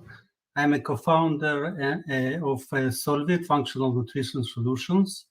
I'm also in charge of the business and the science in the company. First, I would like to thank the organizers for the opportunity to introduce Solvit. And as you can see from our name, we bring health through food. So many ask what is functional food, and maybe the first definition of functional food, it was 2,500 years ago by Hippocrates, who defined the following definition: let food be the medicine and medicine be the food. And this is probably the prediction of current industry of functional food, which is a multi-billion industry. And the more modern definition is foods that has potentially a positive effect on health beyond basic nutrition. This is by Mayo Clinic. So today we see a lot of activity in the industry within the functional food arena, with the top companies making acquisitions, investing in innovation in the field of functional food, and there is a lot of deals that we are following and seeing. So before I would introduce our technology, I would like to introduce our multidisciplinary team, which includes myself. As introduced, the CEO of the company is Udi Perez, with great experience in operations and herbal extracts. Tal Nave is an herbalist with a clinic in Tel Aviv, very successful clinic, and a team of food technologists, Eastern doctors, Western doctors, and business development. So together we are working to bring a new vision to the industry. Actually, we are working to revolutionize everyday foods by targeting them to specific medical conditions, and we are doing so by integrating herbal medicine directly into foods, making them extraordinary, making them functional. So as you understand, we are working with herbal medicine, and herbal medicine is a solid source for disease and treatment prevention. It is known from ancient times, and there are thousands of herbs that are available for use, and there is a lot of documentation and knowledge about the clinics and the use of herbal medicine. So it sounds as a great potential, but there's still a very big challenge of how to bring the herbal medicine, how to make it accessible to the Western user. So, and this can be explained in a few critical points that currently is a challenge. So, for example, today the herbal medicine usually used as individual medicine. So it's per patient, and there is a need to make it accessible to large public. Regarding the effectiveness, so as we work following the Western medical standards, there is a lack of the standards at the East, so we are bringing it to the West. So we need to prove the efficacy of the treatments, of the ingredients using Western standards. A major challenge is also food compatibility, as herbs have an unpleasant taste, like bitter and sour, and has some stability issues of the active materials within the herbs. So there is a need for food technology in order to make it compatible with food and keep the experience of the food beyond the efficacy and the health benefit that we are proposing. And the last point is the production. The production as well need to be done as Western standards and quality control and cost effectiveness and all these issues that we are dealing with in order to bring a one solution that will be suitable for food by using Western standards.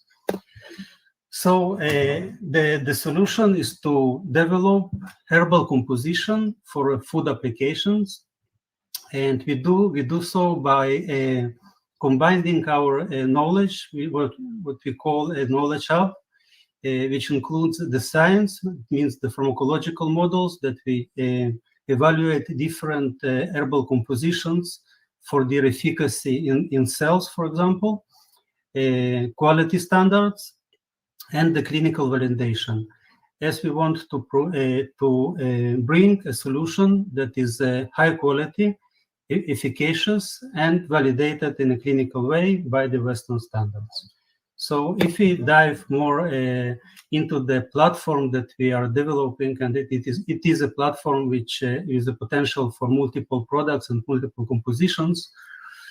So we start with the indication of interest. It means that the indication that has a large impact on the population, such as prediabetes, and I will elaborate about it more.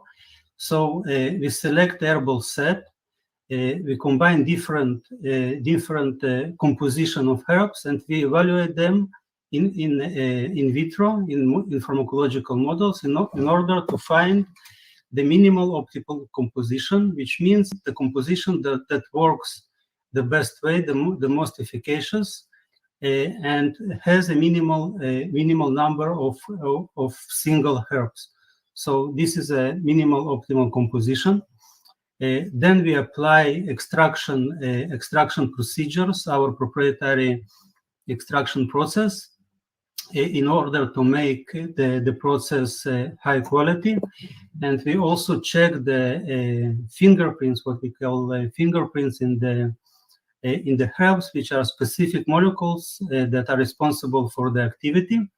And this is validated by analytical methods in order to be sure that each batch of the composition is the same as previous, and the efficacy is also the same. Okay, so the next stage is to integrate the compositions, the herbal composition into food, in different foods. And this is the part of food technology that we develop in order to mask the taste and to keep the good experience of the foods, in order that people also like the food and get the medical benefit. So after the compositions are integrated into the foods, we are running clinical trials in order to see the clinical effect in population that the product is intended to. Okay, and finally, we have a composition that is fully developed and is ready to be integrated in different foods. And this is the base of a commercial platform. So just now what we've seen is a technological platform And when we look on the commercial side of this platform, so we divide it in indications, like prediabetes as an example, and it is actually our first indication. And the specific composition can be integrated in different food applications, as you can see. And the next stage is to develop additional indications like immune boost, which is very relevant and demanded by the market and by the people, of course. And each composition can be integrated in different foods. So basically, this platform is infinite, and it is open to different cooperation with different food manufacturers that would like to make the foods functional, just regular foods, to make them functional and give them medical claims, for example. So to summarize, the value proposition of the company is a combination of a few things. So first, we propose herbal compositions that targeting specific medical conditions. These compositions are fully food compatible. It means that the food is tasty and has the positive effect on health. Another important point, as mentioned previously, is the Western standards, and it means also in scientific way, in clinical way, and in industrial quality way. So it all meets the Western standards. And today our capability is to develop each new herbal composition, means new indication, each 80 months. So this is to summarize. So I would like now to elaborate about the first indication that we work on, and it is prediabetes. It's lowering blood sugar levels, and this indication has a very serious commercial impact, as there are a lot of prediabetics in the world. Here you can see that it's also a big market. It's an 11 billion market. When we look on the US population, we see that 1 out of 3, each adult, one out of 3 is prediabetic. It is about 90 million people. And when we check the statistics of Brazil, the situation is practically the same as in the US. So this is a global problem, and countries like US and Brazil are in the top 10 of this problem.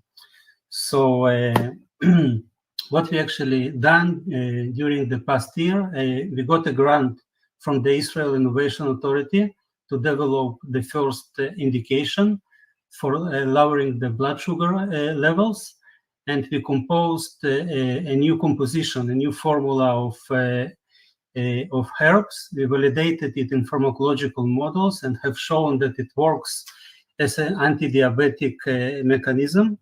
We also have proven our extraction procedure, made a proof of concept for extraction procedure, and made the first application in food, which is a chocolate, and tested it in field study to check the clinical efficacy. And I would like to show you just the clinical effect. Here you can see 12 pre-diabetic volunteers that were consuming the chocolate for 4 to 11 weeks. And the blood sugar was tested at the beginning of the study and at the end of the study. And we can see that in 10 out of 12 cases, we see a significant decrease of 10 to 24% of blood sugars. And this significant decrease is not only statistic, it is also clinical. So people who are pre-diabetic, they are going to be diabetic. They move back to be normal instead of being diabetic. So this is a field study that is proving the approach. In the future, we are planning to run a full controlled clinical trial with more volunteers and more controlled way.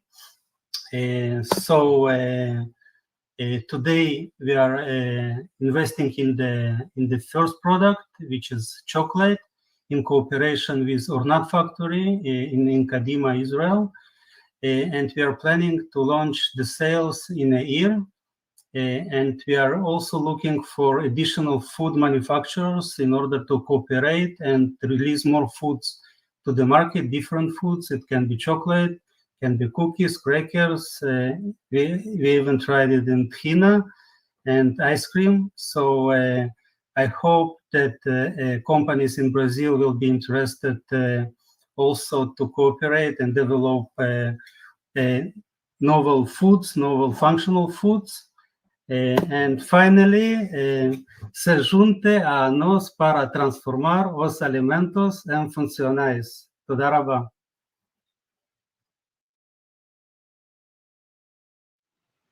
We will now talk about solutions to reduce sugar with Eran Baniel from Duma Talk. My name is Eran Baniel, and I'm the executive chairman and co-founder of Du Matok.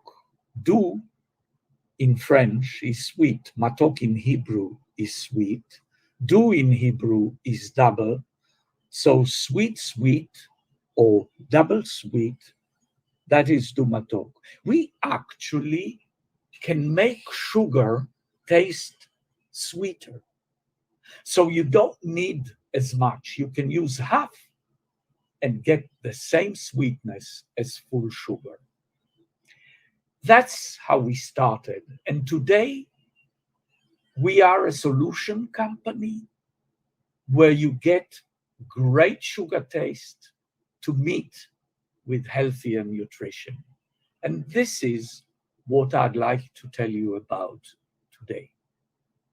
So, if I had to summarize our mission, it is that people shouldn't have to choose anymore between tasty and healthy. You can have it both ways. The reason for sugar reduction is well known. It's one of the world's biggest health risks is overconsumption of sugar. Sugar isn't bad. Overconsumption of sugar is terrible, with terrible consequences: obesity, diabetes, heart disease, obesity amongst children, terrible. The costs, the costs to the economies. And during COVID, it's even worse. You would expect people to consume less sugar, but they actually consume more because sugar is a consolation. We need to resolve that. But there are challenges to sugar reduction, and those are complex. The first challenge, and the biggest one, is taste. It's the easiest one for Du Matok because we are sugar sweeter than sugar. But taste is the first consideration when a consumer approaches a product choice. He wants the best tasting solution. The next is, imagine reducing half the sugar in chocolate like we do. Now, milk chocolate is around 50+% of sugar. Reducing half of it leaves a terrible or a very big challenge to cover. We call it the valley of death, because sugar isn't just sweet. Its texture, its bulk, its shelf life, its color, appearance, and its cost. Sugar is one of the cheapest commodities on earth. And when you take half of it out in a sugary product, you really are facing a huge challenge. And that's why most sugar reduction products never made it the big time. So how does Incredo sugar, our sugar, work? Think of yourselves taking a bite into a cake. You take a bite and then you chew a bit and then you swallow. Very little time for the sugar in the bite to dissolve and hit the sweet taste receptors. So 80% of the sugar in the cake will never contribute to the sweetness of the product. It goes exactly where you don't want it, your digestive system. We do something else. We take a sponge like a sponge in the bathroom, yes, a sponge-like mineral, fiber, protein, and we dip it into sugar syrup, concentrated sugar syrup, and those tiny clusters of sugar we embed inside the crystals of the sugar in a sugar refinery like you have dozens in Brazil. What happens is the very tight structure of the sugar crystal becomes amorphous, and when it becomes amorphous, it dissolves faster into your saliva.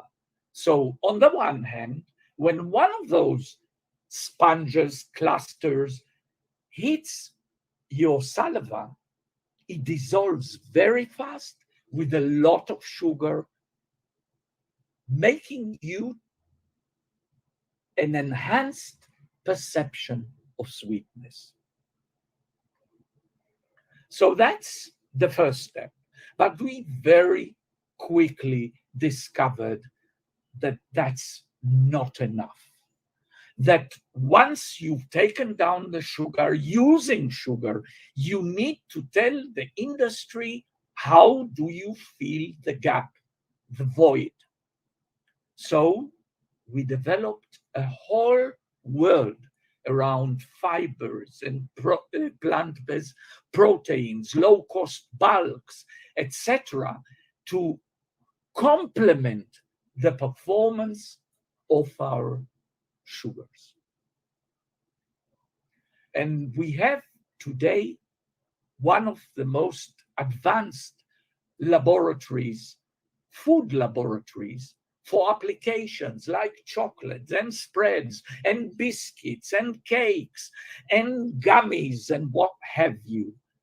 And we receive from companies briefs, we send back what we consider the best solution to reduce the sugar as requested in the briefs.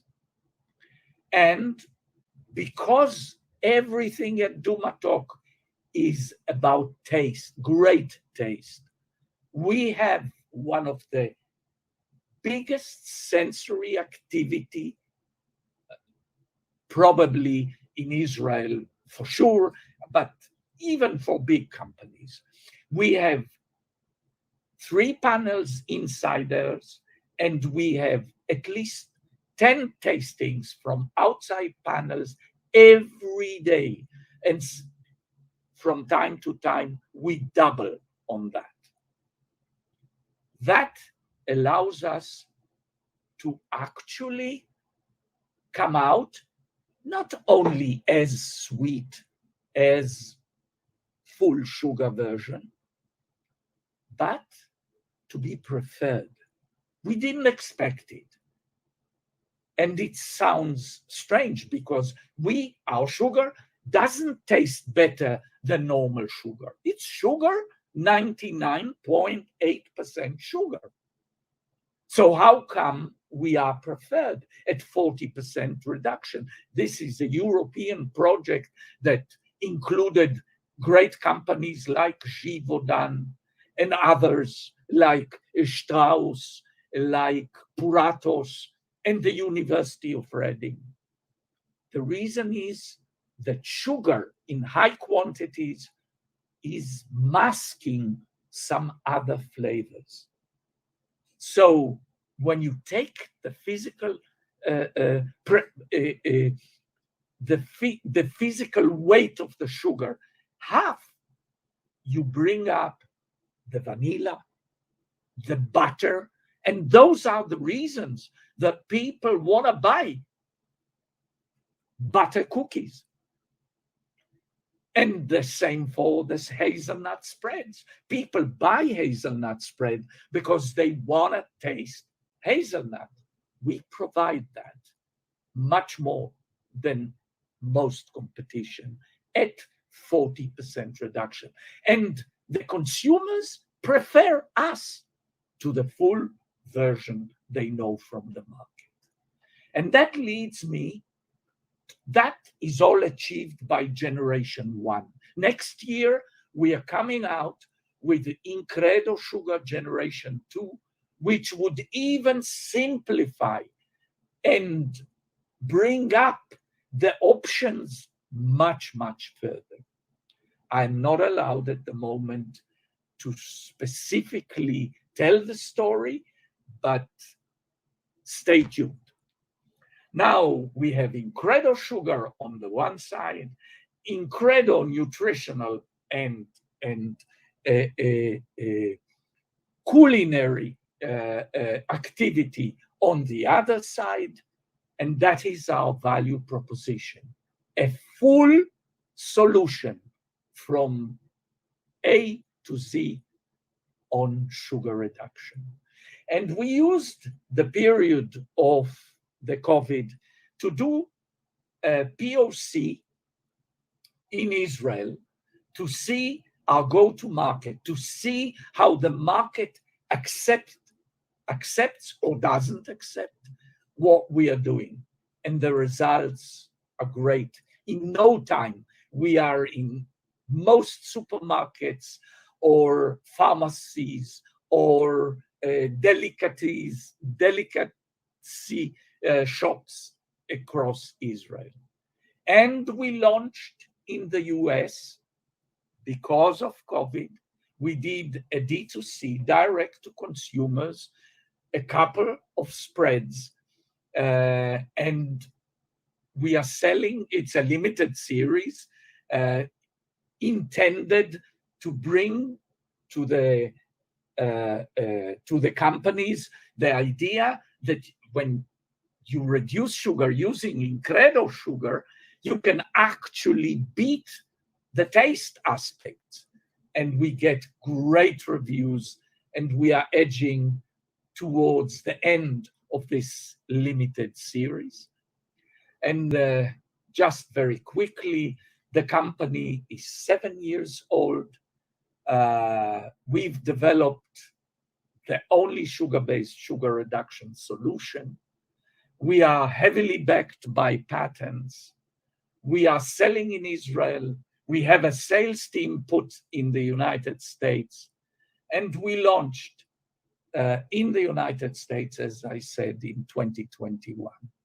We have a world-class application lab to accompany our research lab, scientific research lab.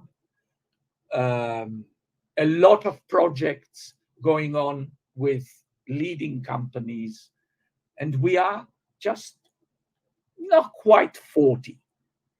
And if you want to know the very special story of Dumato, I can recommend a very good series on Netflix. They have a documentary series called Explain. And if you go to season 3, first episode, it's called Sugar. In a very special way, they integrated into a very well-made episode telling the story of sugar. They have worked in the exceptional story of Dumatok and Incredo Sugar. So we hope to see you soon in Brazil, and thank you very much. We will now talk about microalgae nutraceuticals with Oran Ayalon from Alga Health.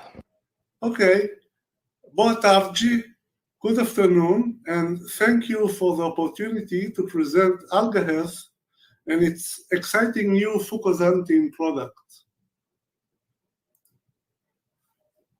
I founded Alga Health together with Mr. Chagai Tzur, who had recruited me to work with him at Alga Technologies 13 years ago. Chagai was a very successful CEO who led the sale of that company to an exit that was worth $100 million. We chose to start Alga Health at Kibbutz and Shemer in order to be close to the ecological greenhouse that is located there. The ecological greenhouse is a non-profit organization that promotes advanced agriculture and sustainability concepts amongst high school students and the general public.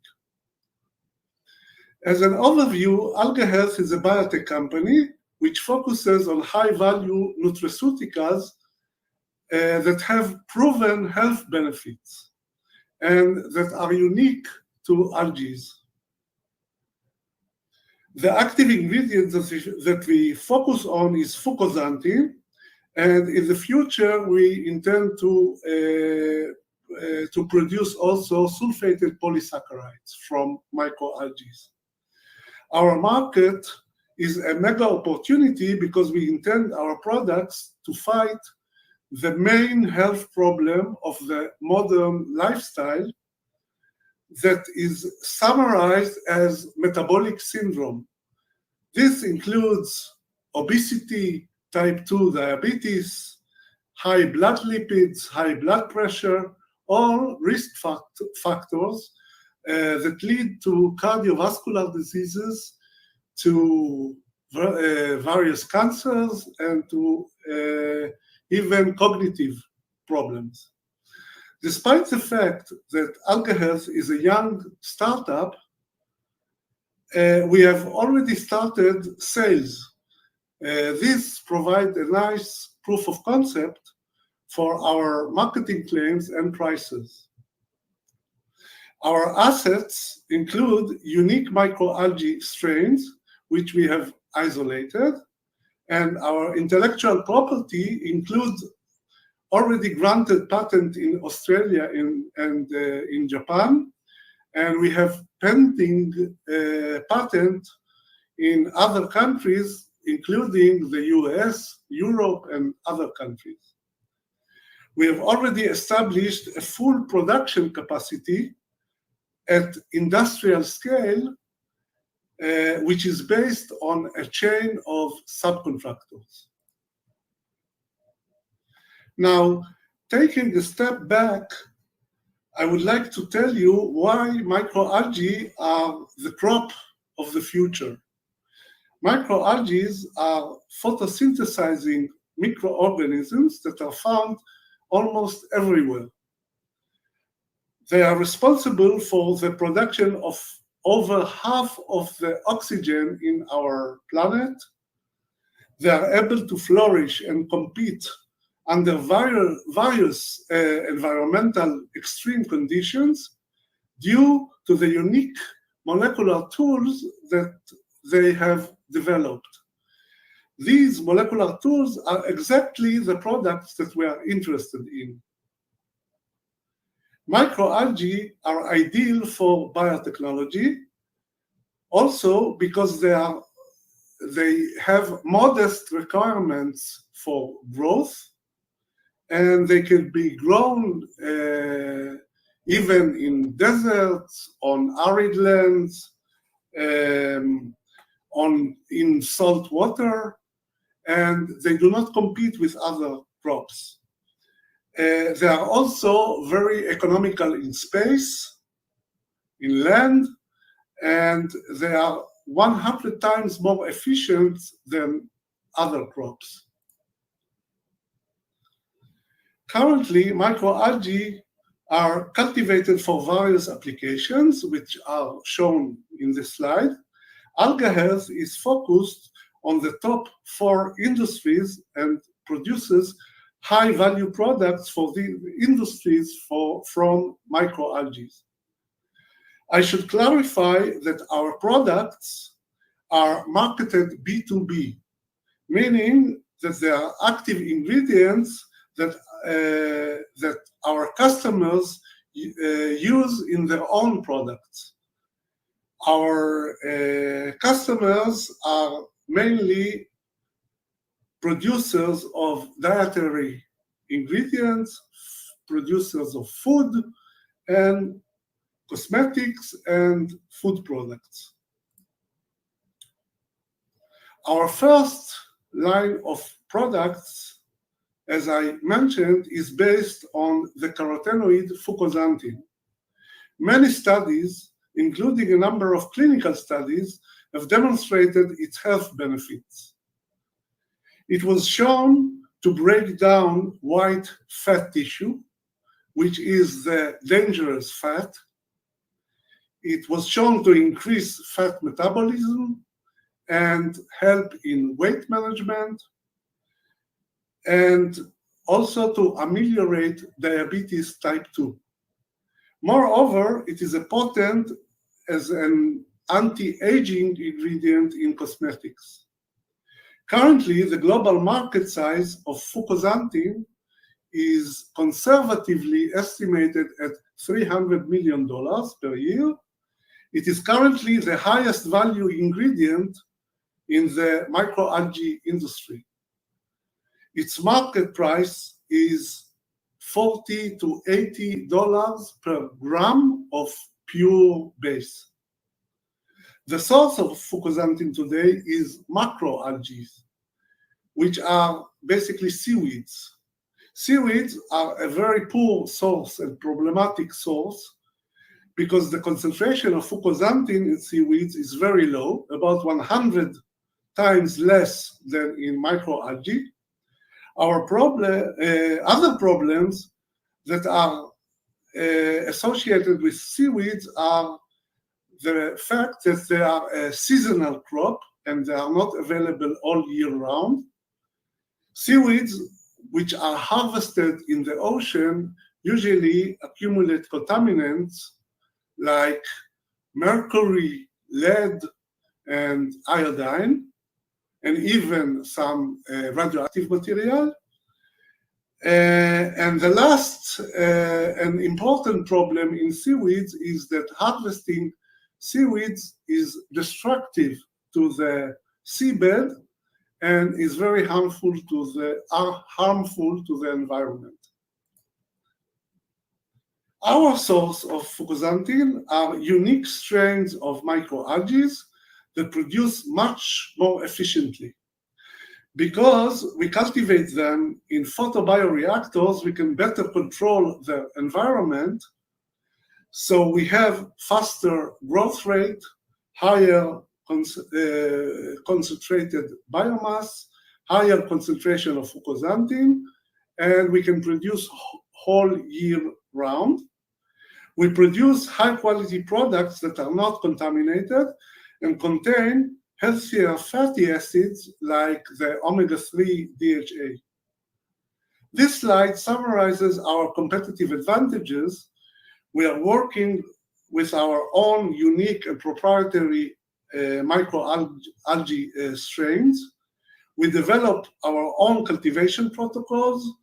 Our intellectual properties already include granted patents.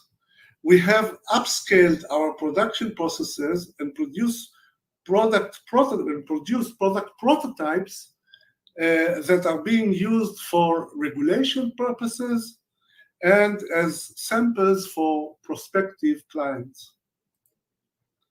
Our research and development efforts are performed along 3 directions. The first one is microalgae strain cultivation and improvement. For this, we implement advanced selection processes and bioinformatics. For this work, we have a cooperation agreement with the Hebrew University of Jerusalem. Another path is continued optimization of microalgae growth and production processes.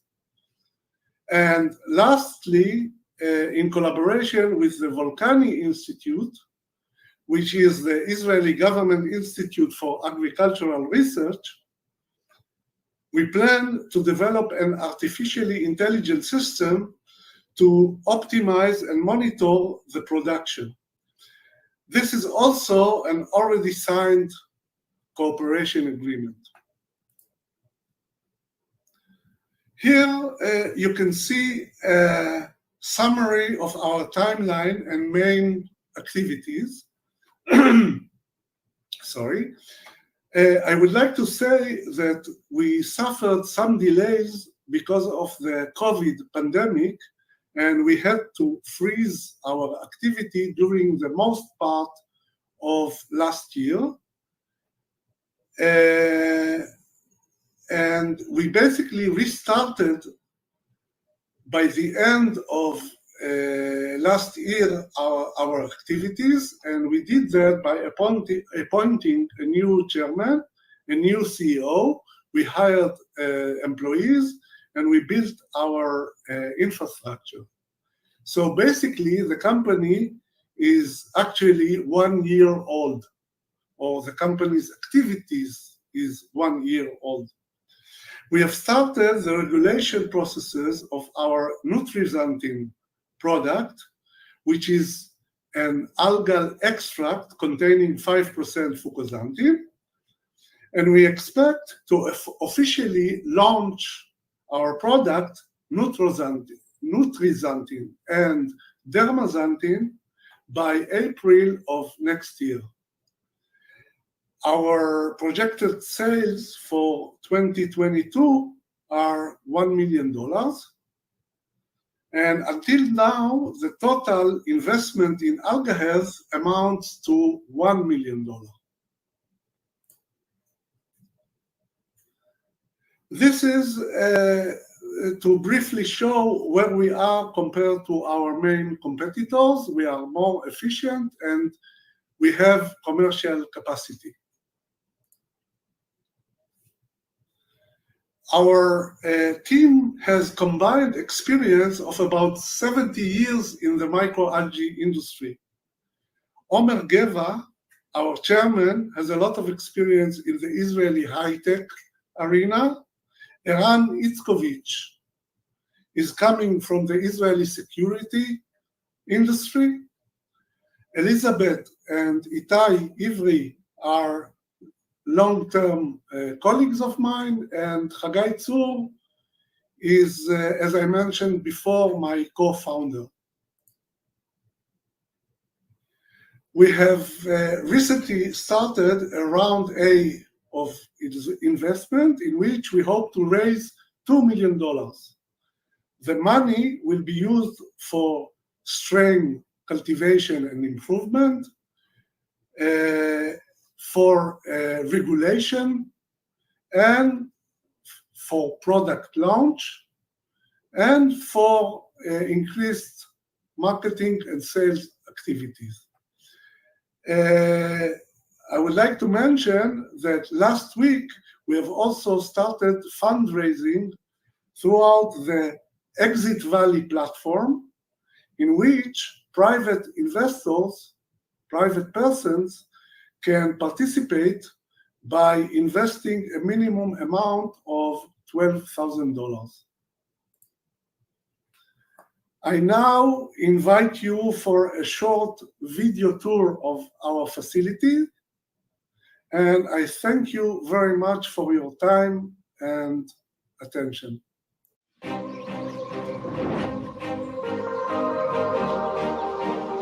Welcome to Alga Health.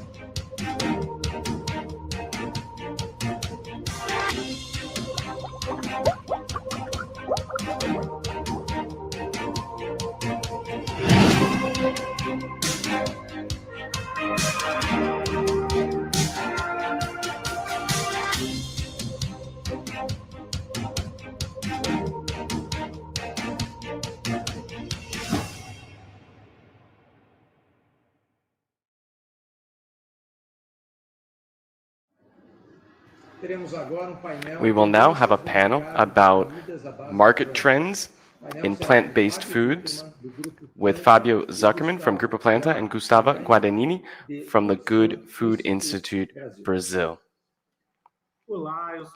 Hello, my name is Gustavo Guadagnini. I am Managing Director of the Good Foods Institute, Brazil, and I'm here today with Fabio Zuckerman, the CEO and co-founder of Grupo Planta, one of the organizations working in this sector and producing delicious products. Today, we came to talk a little bit about the alternative protein market, its motivations, how it's been developing over the years, and we want to better understand this business case, which is Grupo Planta. So I'm going to start. Fabio, thank you for being here with us today. Thank you, and thank everyone that is watching, and thank you for inviting me. I'm going to start by introducing where we are today in the alternative proteins sector in Brazil.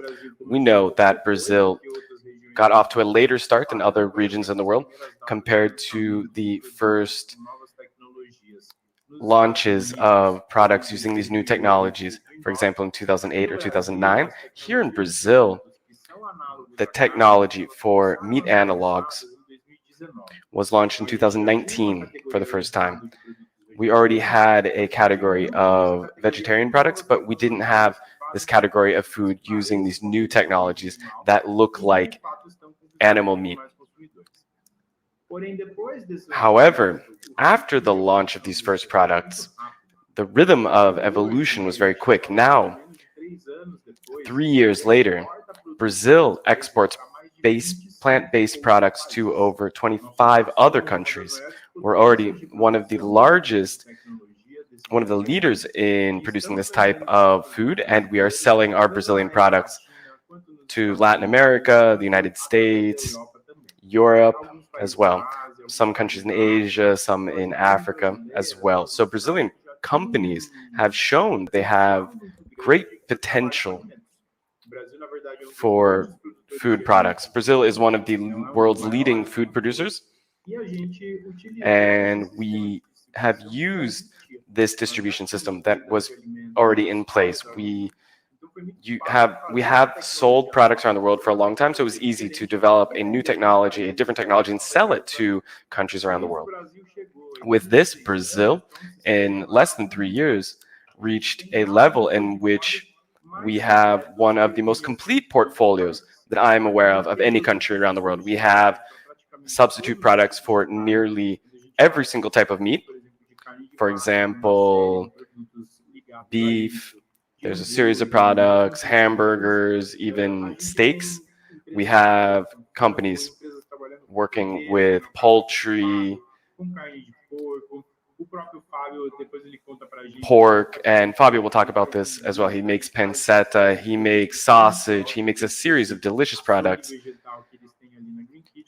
in his vegetable butchery. So this shows that the portfolio of products that we have today is just as good as products being sold around the world. The Brazilian industry has developed very quickly.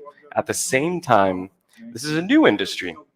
There are still some technological challenges ahead of us. So I want to talk about 2 projects that are making me very excited in terms of technology.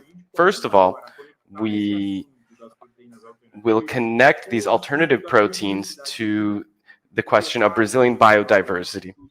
The GFI, where I work, we work to develop the alternative protein sector. We opened up a research call to offer funds to researchers that could present research proposals based on the biodiversity of the Amazon and the Cerrado region of Brazil. So we are developing new ingredients for the plant-based industry using plants from the Amazon region and the Cerrado region in Brazil. Because when we think about Brazil, it has the largest amount of biodiversity in the world. The quantity of plants and animals that live here that we can study and that can help us develop new technology for food and maybe solve some of the challenges that we're facing in a sustainable and socially fair way. these natural products coming from the Amazon could be used to make products, for example. This project has excited GFI a great deal here in Brazil, and we believe that the future of our industry is to build a food production chain that is more evolved, that's better than the one that we have today. So we can develop these new vegetable-based products and have a great deal of impact. First of all, we can have traditional impacts, which are, for example, food safety. It increases the availability of food around the world. It consumes fewer resources in its production. And in using fewer resources, we get into the environmental question, because alternative proteins can help us fight the issues caused by, for example, cattle raising, because they are more sustainable and more efficient. We can also address issues related to infectious disease, avoiding new pandemics in the future that come from animals. For example, African swine flu that has devastated a great part of the world. And we also have several different impacts in terms of animal health. Nowadays, there are more people that are concerned with animals, and this industry helps these people and delivers products to these people. But when we talk about how these products are produced, we can talk about another level of impacts. The first level exists for all plant-based products, but now we're talking about the possibility of a second level of impacts. This leaves, for example, standing forests. When we use ingredients that are the fruit of biodiversity, they generate economic activities that depend on standing and living forests. It's more profitable to leave a standing forest than to cut it down for wood or for pasture for cattle raising. The standing forest economy is one of the greatest issues here in Brazil. How to use our biodiversity in a sustainable manner that can help industries by making these standing forests profitable, by making the preservation of forests a profitable enterprise. So the plant-based industry is looking to this as well from this point of view. If we use vegetables, why can't we use these Brazilian vegetables that come from the Amazon, from the Cerrado, the Caatinga, these different biomes here in Brazil? Furthermore, when you buy ingredients that were produced in the forests, you are also helping the people that produce these ingredients socially. So there's a really cool project about biodiversity, but it's only going to reach full size in the future because right now it's in the research phase. Furthermore, we have an innovation that we could call more traditional that is happening in Brazil, which is using or bringing delicious products at competitive prices with all of the sensorial features that people expect, and producing them well and educating consumers. And this effort to educate consumers and create new products has also led to the development of interesting technologies here in Brazil. I don't want to take words out of Fabio's mouth, but I want to talk about that pancetta that he uses and produces. It uses wet extrusion technologies. It's a product that involves a great deal of technology, and it was prepared by his team of technicians. So this is just an example of the type of solution that we can offer here in Brazil. This pancetta, it's amazing. Anyone that eats it thinks they'll be eating someone made out of pork, and he can distribute this product as his business expands. So these Brazilian products will start arriving in other parts of the world to show that Brazil knows how to develop these projects and products. It develops some of the most delicious alternative proteins in the world and can deliver and execute very well in terms of distribution and getting the product to consumers' plates. And I think Fabio will be able to tell this story a little better than I could. So Fabio, please tell me a little bit more about, for example, the pancetta, or could you just maybe tell me where Grupo Planta came from, your motivations to open this group and start this project, how it got started, and where you are today, please. Thank you. Thank you, Gus. Thank you for the information, all of these updates. Things are changing very quickly. This market is evolving very quickly. I'd been in the market for 4 years, and I dove into this world of vegetables after going through a personal eating transition. My wife became vegan about 10 years ago. After our third pregnancy was vegan, I was very resistant. I didn't believe it was possible. And at the time, I was suffering from obesity. I used to eat a lot. I just loved to indulge. And 10 years ago, it was the food, that the vegetables, the whole food plant-based diets that we find easily at street fairs, and this helped me. But in my transition, and particularly with these climate and environmental issues, we need these new innovations. And it's a great necessity that we have. We have a more efficient meat production system, and we really need to open up our eyes to new flavors. There are a great deal of things that are just delicious in the world, very different from 10 years ago, particularly in the market of meat analogs. There weren't that many options or delicious industrialized options in this market years ago, but nowadays we have a ton of accessible delicacies in terms of price and distribution. So I went through a transformation 4 years ago, and I decided to invest 100% in projects related to food and plant-based food. And how did I do this? And when I did it, I felt I needed to continue doing so. My family is growing.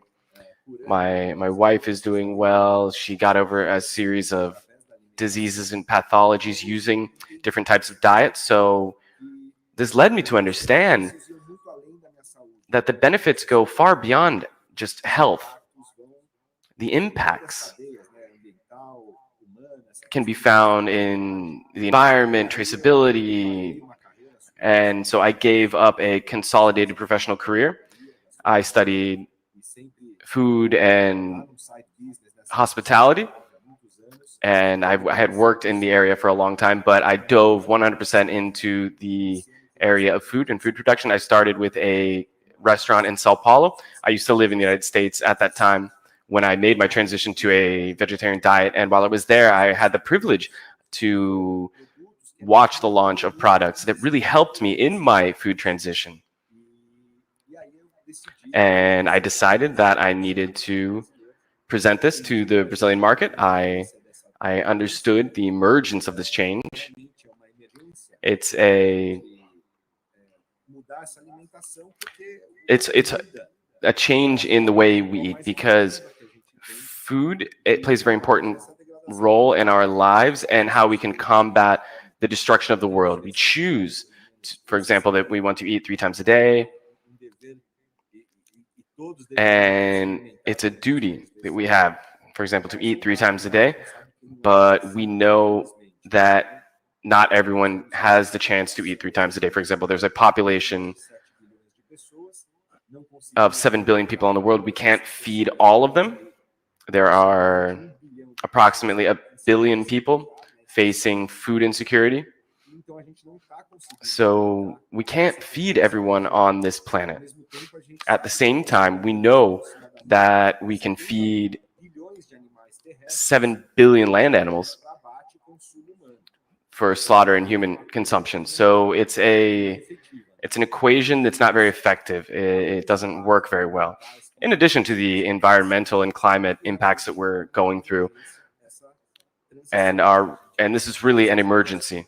We have to present these innovations through restaurants, which is a great strategy because this gets people to participate. Nowadays, people can order delivery, and a lot of people are just surprised and becoming returning clients.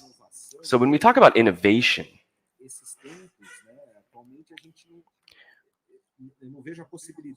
I don't see how innovations can fail to bring benefits. We need innovations that benefit humanity. And now we have this generation of millennials, Generation Y, Generation Z, that has already made this shift. They're very concerned about traceability. For example, Gus talked a lot about these Brazilian products from our biomes and the labor behind them. So this generation, it already wants to know how it can trace its food, the raw material, who's behind it. I think the pandemic brought other values to the forefront, environmental, social values. And nowadays we have meat analogs and cheese analogs. So Grupo Planta was born out of my love for my family and my health, that I had to change the way I eat, and my love for sausage and mozzarella and all of these different indulgences that I really did miss when I made my transition. And I got into contact with other companies. We have relations with the market in Israel, in the United States, in India, in Europe. And we started looking for ingredients to bring all this together and develop the products we offer now, about 130 different items in our portfolio. Grupo Planta is made up of 3 different divisions: Green Kitchen, which is the hospitality, the restaurant division. We have a physical brick and mortar restaurant and a digital restaurant. We have an on-premise and off-premise restaurant. Now in Sao Paulo, we only is the only city. We are expanding through dark kitchens into other states as well. Over the next 6 months, we plan to open up at least 4 more units. And in this hospitality arm, it's very cool because we can teach our consumers. We can educate them, show them that the cheeses can be made au gratin in the oven. They get burnt and crunchy. You can make sauce for pasta. You can make a large number of different plates. So our group was born out of the hospitality division, and over time I became a partner in Básico Plant Food, which was founded by Cynthia and Marcelo, who are partners and great friends of mine. It has a very basic portfolio with day-to-day items, for example, butter, cream cheese, different types of cheese, cheddar, Parmesan, Minas cheese. And I had already been a client and fan of the brand, and we ended up getting together.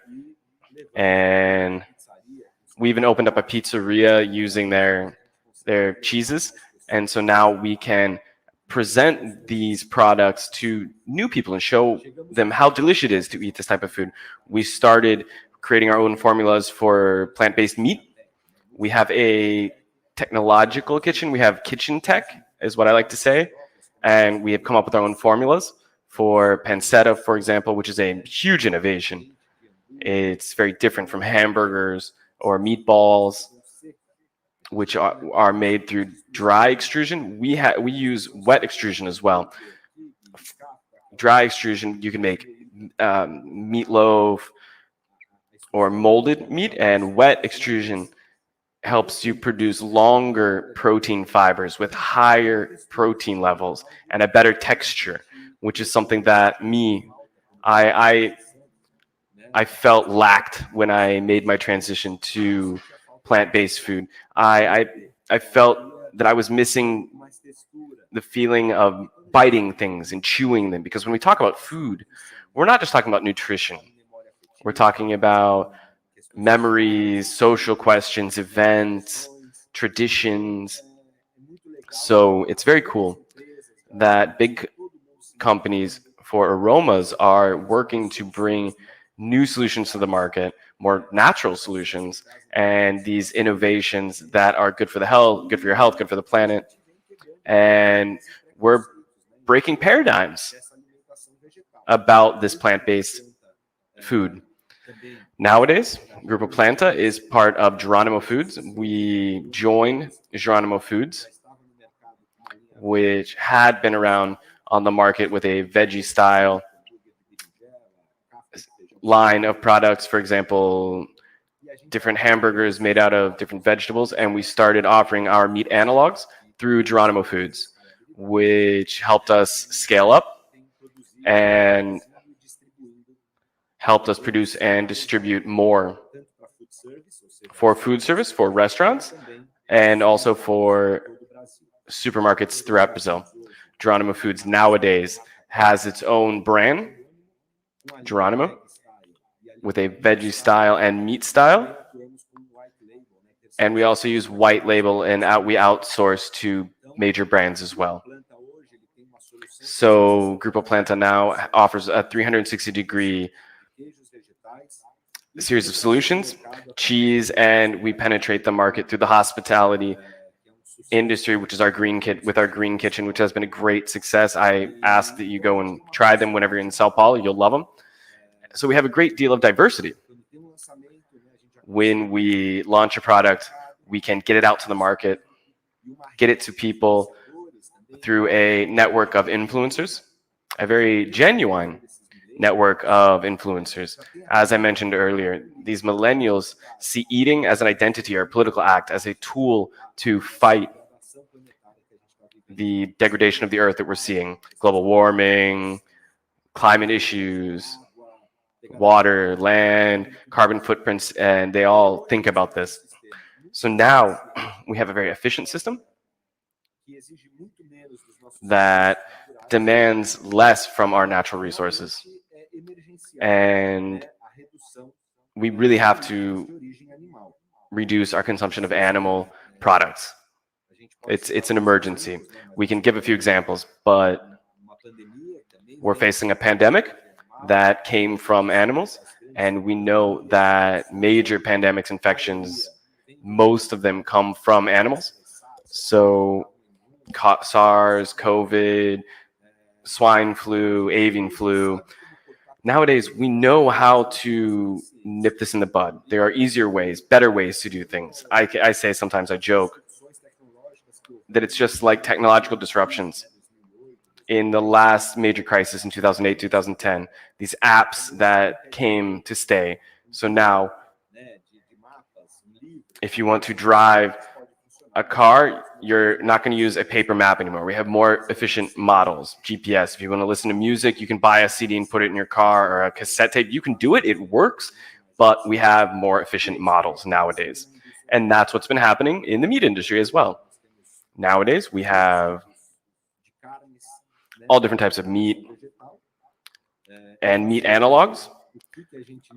I don't know if there's anything missing from our portfolio. I don't know if there's anything that we wouldn't be able to produce, us or other companies.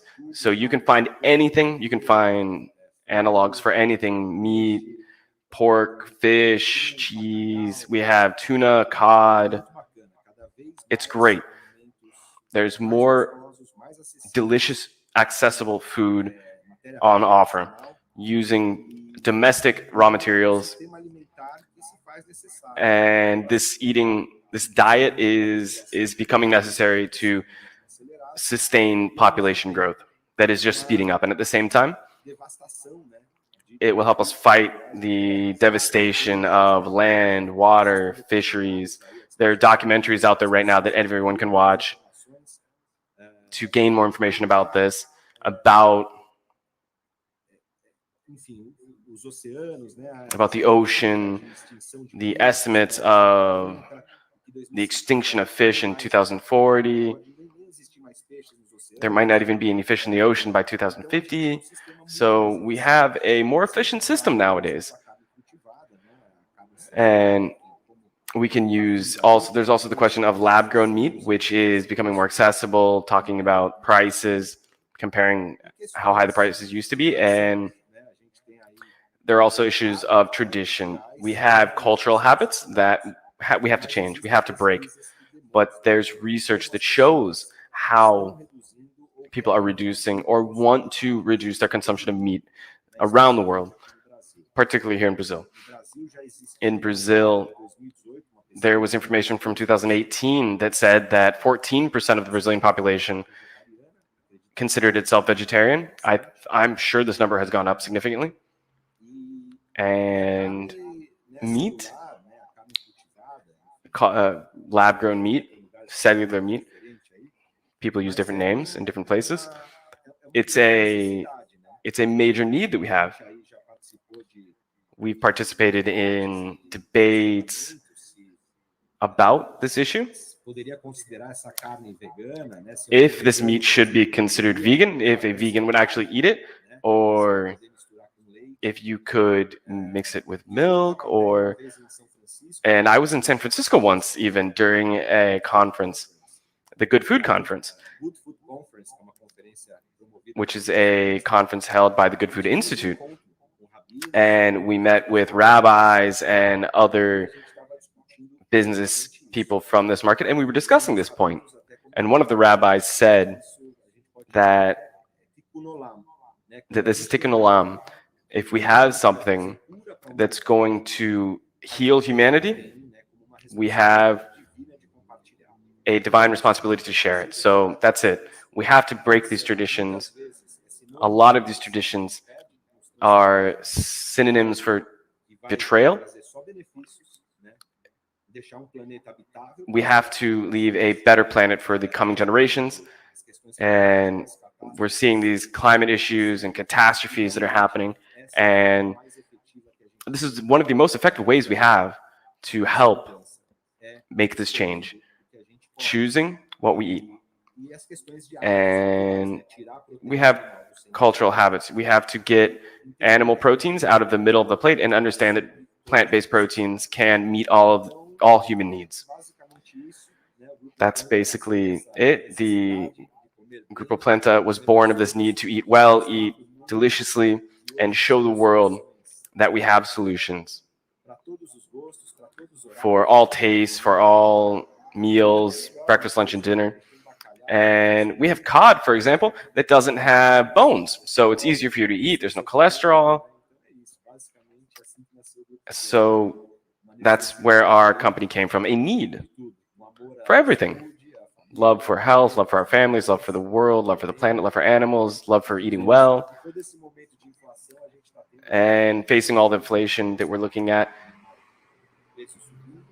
meat, the price is going up, and plant-based prices are going down. So in this moment, we are scaling up even further, and we're seeing our prices go down. Great, Fabio, thank you. Just a quick comment about what you said.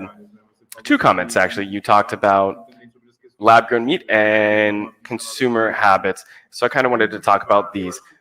Lab-grown meat, I think, is cool because it's a technology that it came to Brazil through a partnership with Israel.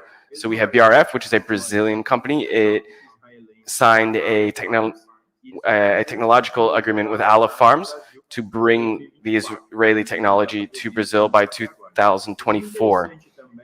It's also very interesting for us to see operations for cooperation between Brazil and Israel. We have a huge consumer market, a huge internal consumer market, and we also have all of this capability to export. So from Brazil, we might end up seeing some of the largest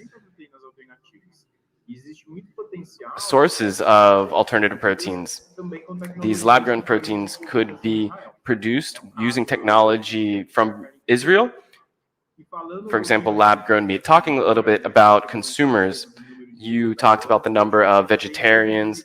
I think there's another public that we look at a lot, which are the flexitarians that have been growing a lot.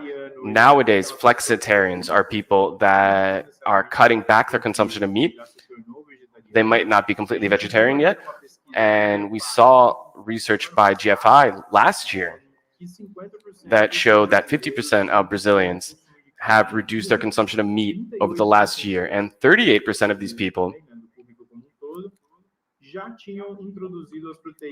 had already started introducing plant-based proteins into their diet as part of their reduction of meat. There was a second study to follow up on this first study by the Brazilian Vegetarian Society this year, and it asked people why the people that cut meat out of their diet, if they did so because because meat is getting more expensive, or if they did so because they wanted to. And we saw that a very large number, 46% of Brazilians, said that they intend to reduce or have reduced their consumption of meat over the last year. Obviously, people are influenced by the price of meat and everything going on around the world, but we've seen, as you said, that this transition it doesn't hurt anymore. It's not painful. It's not what it used to be 5 years ago. We don't even have to go that far back in the past. 5 years ago, it was hard. We didn't have products that were available in Brazil, or products that were of high quality or as good of quality as meat products. And in the last 5 years, the last 3 years even, this industry has developed. And I think if we look back 5 years ago and talk to people who are working in this industry, it takes a lot of work before things hit supermarket shelves. But we've seen a major change in the Brazilian scenario. There are a lot of brands, major meat companies are all engaged in this sector. There's a series of startups popping up with very successful products. We have startups exporting from Brazil even. Some groups, I think the case that you talked about, the Grupo Planta case, is very interesting, because when we talk about these startups, about the group, there are 13 startups that got together, as you said, and things are working very well for them. So we see how much talent there is in the development of products, manufacturing, and the process as a whole to produce food. And we have to, and if we keep looking for new partnerships, things will keep growing. There's a great deal of opportunity for partnerships between Brazil and Israel as well, not only between their markets, but for technology exchange. And Fabio, I have a couple of questions now. Before you launched your products, you traveled around the world, you've tried food from different regions, you've had a lot of contact with the industry around the world. So how would you evaluate Brazil's industry today? Do you think, I talked about this earlier, do you think that we have products that are at the bleeding edge of technology and that compete with other global products? Or do you think that there are different areas that we need to develop that are lagging a little bit? So in terms of globally, how is Brazil positioned? This market, the maturity of consumers accelerated over the last 2 years. Unfortunately, they've been 2 years in which the food service industry was in coma, basically. It's been very difficult for the food service sector. But looking at these major fast food networks, for example, in fast food chains, all of them now offer plant-based options. I think McDonald's is the only one that doesn't offer anything in all of its stores, but it has announced plant-based products, the MacPlant platform, which they will launch globally. Just like Burger King has had this product for quite some time. Some major pizzerias also offer these types of products. Subway, these major chains have adapted plant-based options into their portfolios. And this is very important because there was a recent study that just came out that shows that when these plant-based options are highlighted on menus, they are chosen by 33% of consumers at that restaurant. So for food service, specifically, I think that it's extremely important to adopt these plant-based options. We talk a lot about ESG,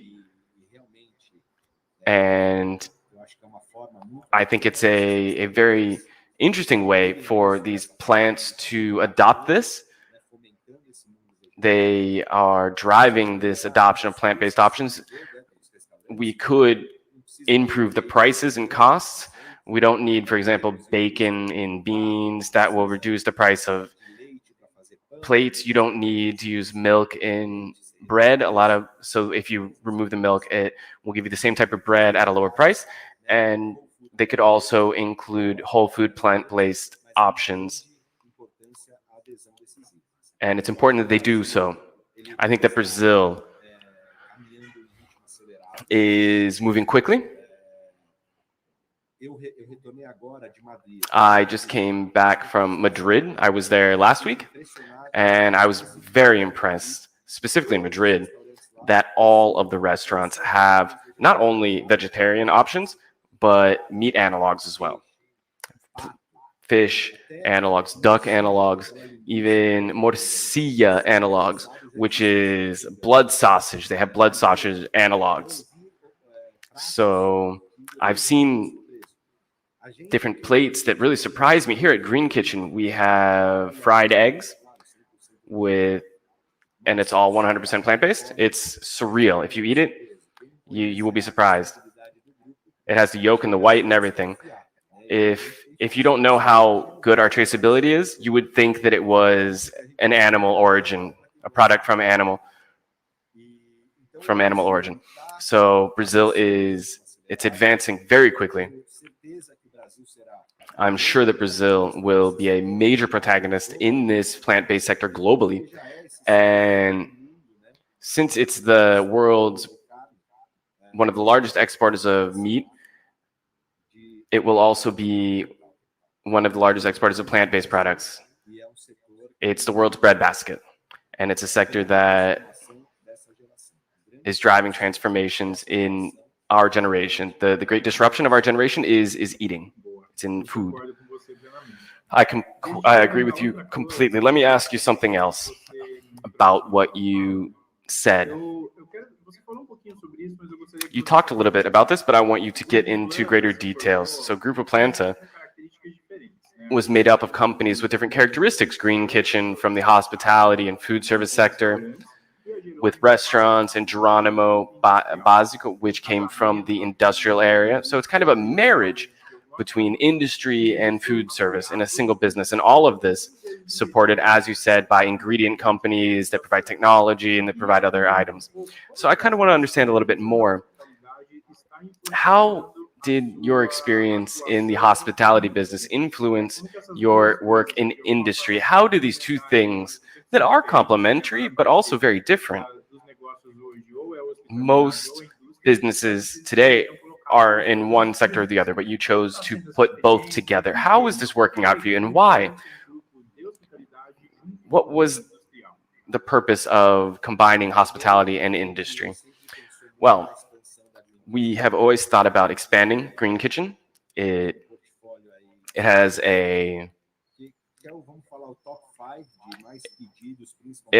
great portfolio in terms of top 5 of what is ordered for delivery: hamburgers, pizzas.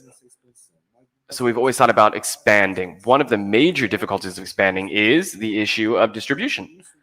So this gave us a strong foundation to grow safely in terms of being able to continue supplying or guaranteeing our supply. Nowadays, we are safer. We could have done this before, and we could have expanded before, but we waited until we were able to structure our distribution chain. And that's why we only started expanding now. And the possibility, the speed of the launch of these products on the market, as I said, when we look at a plant-based product, for particularly an analog, and if you want to get it to a restaurant, it takes a while.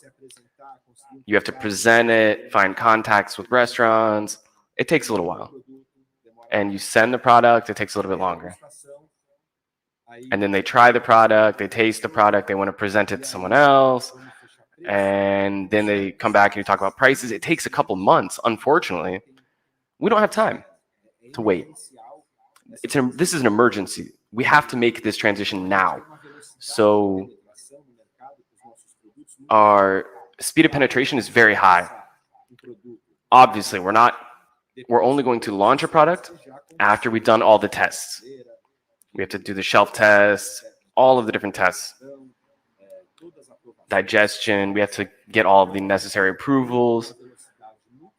But we do this very quickly through our kitchen. This helps us gain a great deal of recognition for our products and become a favorite very quickly. So when clients go to the store, they see it and they know the product. They know they have tried it before and they buy it. So we have a penetration speed into the market that's very high through the marketing that I talked about earlier. Our genuine marketing, major influencers that use food as an identity or a tool and that post to their social media, and so we're able to do this very quickly. We're able to penetrate the market very quickly, to present these products, disclose these products. So I think that we offer 360-degree solutions, from development to market penetration and disclosure of the product very organically, in a very genuine form, with traceability of raw materials, of all of our stakeholders, suppliers, consumers, and aligned with all of the Sustainable Development Goals, the SDGs, the UN Sustainable Development Goals. If we look at this type of food, it is completely aligned with these objectives, or these goals, and ESG as well. ESG is exactly this. It's the rationalization of wild capitalism. We have to provide solutions that ensure the health of people and the planet. And this is an emergency. The industry is bringing this, and it's doing it quickly. And it's a virtuous cycle. It's growing very quickly, and we're doing very well. So, and in this chapter that you talked about development, you have chefs and food engineers that work together to produce a plant-based product. Or do you have one area that it dominates more, the kitchen or the food engineers? I think that right now, we have to be we have to ignore logic a little bit. If we look at people who studied in traditional universities and studied food engineering, they're going to think inside the box that they learned. So we have to think a little bit outside of the box now. We have to throw logic out the window. Logic is something for computers.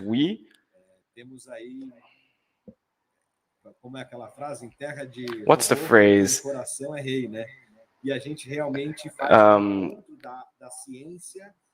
We have to bring together art, science, and food. There are a lot of people involved in the development of these products. And so when we come up with one product, we can bring everyone together. It's very fun. I love participating in the development of these products. We have a team of chefs, cooks, nutritionists, food engineers, and you have to think outside the box. Yes, of course. To provide cleaner, healthier foods, and that's what we're doing. And we're getting good results, and we're very surprised. So let's get into this question of ESG that you talked about. We've seen here at GFI that a lot of big companies are getting into the production of plant-based foods, and they want to increase their impact or improve their impact in many different ways. I understand that as part of your group, you also provide consulting services. You work with major companies. Can you tell me a little bit more how that's going, and how you're meeting the demand for ESG?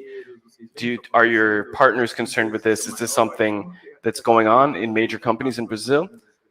How does your startup work with these major companies? Yes, so we provide consulting services to major companies, major food companies around the world. We participate in the development of different food items, very traditional products from very traditional companies, 100% plant-based investments. We can cite a few. For example, we just launched products. For example, Nestle launched a vegan Kit Kat, which they offer here in Brazil and around the world. Ice cream. You can see that these companies are adopting these items for all of these different reasons, not just because of ESG, but for people who are lactose intolerant, people that want to cut down their caloric intake, climatarians, people concerned with the environment, flexitarians, food is for everyone. Food doesn't have gender. Everyone can eat everything. We have to understand that this food is more inclusive because it meets the needs of everyone, all these different diet profiles that I mentioned earlier, in addition to people that are lactose intolerant, have allergies. So I think that's the question. It's a divine responsibility of these companies to offer and guarantee the health of our planet and impact this chain. When we talk about sustainability and health, these different names are changing. We ask, is this healthy? Is this healthy for you? Or is this healthy for me? Is this healthy for the planet? So we can't just think about calories anymore, like an orange juice or a soda. Maybe the juice has more calories, but it's better for your health too. So you can't just think about, for example, GDP in a country to talk about quality of life. What is sustainability? I have a packaging that's made out of cassava. That's cool, great. But I'm using that to transport a giant ribeye steak. So we have to talk about impact and calculating carbon footprint. If it's made out of styrofoam, but it's carrying vegetable items inside the styrofoam, that's how you do the best with what you have. And with what consumers want. You have to, the math has to add up, particularly in Brazil. There's logistics issues that are hard to overcome in terms of packaging that's sustainable, but we have to do a little bit of everything in food, our clothing, packaging, transportation, and this is happening very quickly. I think the pandemic ended up speeding things up a little bit, these different connections. Great, it's awesome to see how companies are cooperating in this sector. Everyone has a different mindset in this sector. We have a lot of room to grow as a sector. I talk a lot with our partners, and we say that our competitors aren't other plant-based food companies. Our competitors are still a food production system that is outdated and needs to be updated and needs to innovate, and we are the agents of innovation, of change. It's great to hear that you're talking with these companies and these companies that are seen as competitors and don't collaborate, but in our sector we collaborate a great deal, right? Yes, of course. We have to work together because it's an emergency. This transformation is an emergency, and these major industries have the capacity and the responsibility to break these paradigms about plant-based food and work together. We have to work together, and we have to adopt these issues because they're a giant ship and we are a little boat, but we're much faster, particularly in terms of innovation. And I think that's the issue. I don't like to use this analogy, but I think that companies that don't adopt plant-based products are lost. They're lost. They're the next Kodak. There are companies, restaurants, supermarkets that are still resistant to these analogs, but for me, I look into the past when, for example, Netflix went to talk to Blockbuster. So I'm sure that it's not going to take much longer for us to understand that that companies need to adopt these products into their portfolios, of course. So now, Fabio, you developed some products that are very delicious. We talked about the pancetta, but you have sausages, lamb, a ton of other products. Is that it? Do you think that our technology has delivered what it had to deliver, or are there more developments coming? What do you think is the future of this industry, particularly in terms of your business? No, it's not over yet. We have some new innovations coming. And meat, it's a national passion, barbecues here in Brazil, but I think we still have a lot of work to do to educate and mature the consumer so that they can accept products, for example, eggs, fish. So we're looking to the overseas market because there are even incentives from the government in other countries to drive the adoption of plant-based food. I know this doesn't exist here in Brazil yet. I know the GFI is doing a great job incentivizing this market to see what we can bring in terms of subsidies, because this is an industry that is still incipient and it doesn't have the support yet. But talking about innovations, we have our cod. So if you like cod and you eat ours, you would never know that it was plant-based. And you'll eat it slow, afraid of finding bones in it. We have eggs that are amazing. Our eggs are, we have 3 different types of eggs. Scrambled eggs, so you can make omelets. And it's great because it's dry. It's a dry raw material that we're sending overseas to. Our cod has already been exported to Portugal, of course. So we're starting to launch it in Portugal with a startup, a frozen meal startup. But we're already starting to send it to some very traditional restaurants, very old restaurants in Portugal. The eggs as well. We have, as I said, fried eggs, which has a yolk and the white, and we have scrambled eggs, which you can use to make omelets, and it's dry, so it has a very long shelf life. It lasts a long time. It's very rich nutritionally. This week, we started exporting it to the UK, and right now we're trying to overcome some major issues with logistics because of Brexit and other issues, but now we're selling our eggs in the UK. What else in terms of, we have other types of sausage, one called alheira, which is a Brazilian type of sausage, and it's delicious. And the innovations in these different sausages and chorizos, they go beyond meat. The packaging, that holds the sausage together, we make them out of algae, and it offers even more nutritional value.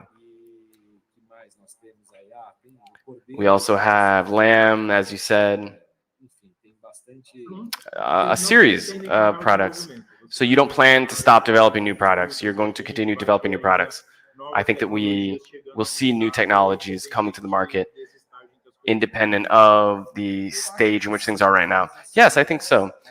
But Gus, we have a portfolio that's very basic for just day-to-day meals. Pork analog, lamb analog, poultry analog, beef analog, and cheeses. But I think that there's no innovation. Let's say there's no technology, post-industrial science or revolution that can take away from humans the pleasure in eating and the need to eat. So we are a new industry, but we offer basic items, a lot of different products for daily meals, daily life. So there are new developments coming, but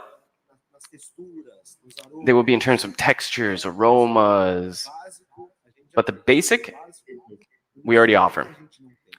I don't know, I can't think of anything that's missing in terms of basic. We have Parmesan, cheese, we offer everything. And so now the question is just making them better using lab-grown meat, for example, or 3D printing. People in Israel are way ahead in this market. So we just need to keep improving the characteristics of our products: color, texture, taste, price, distribution.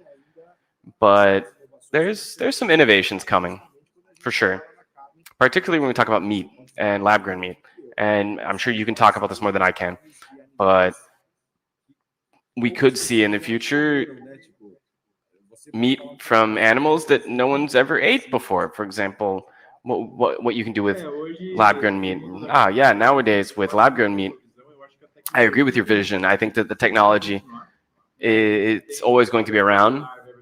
We look at our phones 20 times, it's still there, things still keep working. And I see the same thing happening in the industry.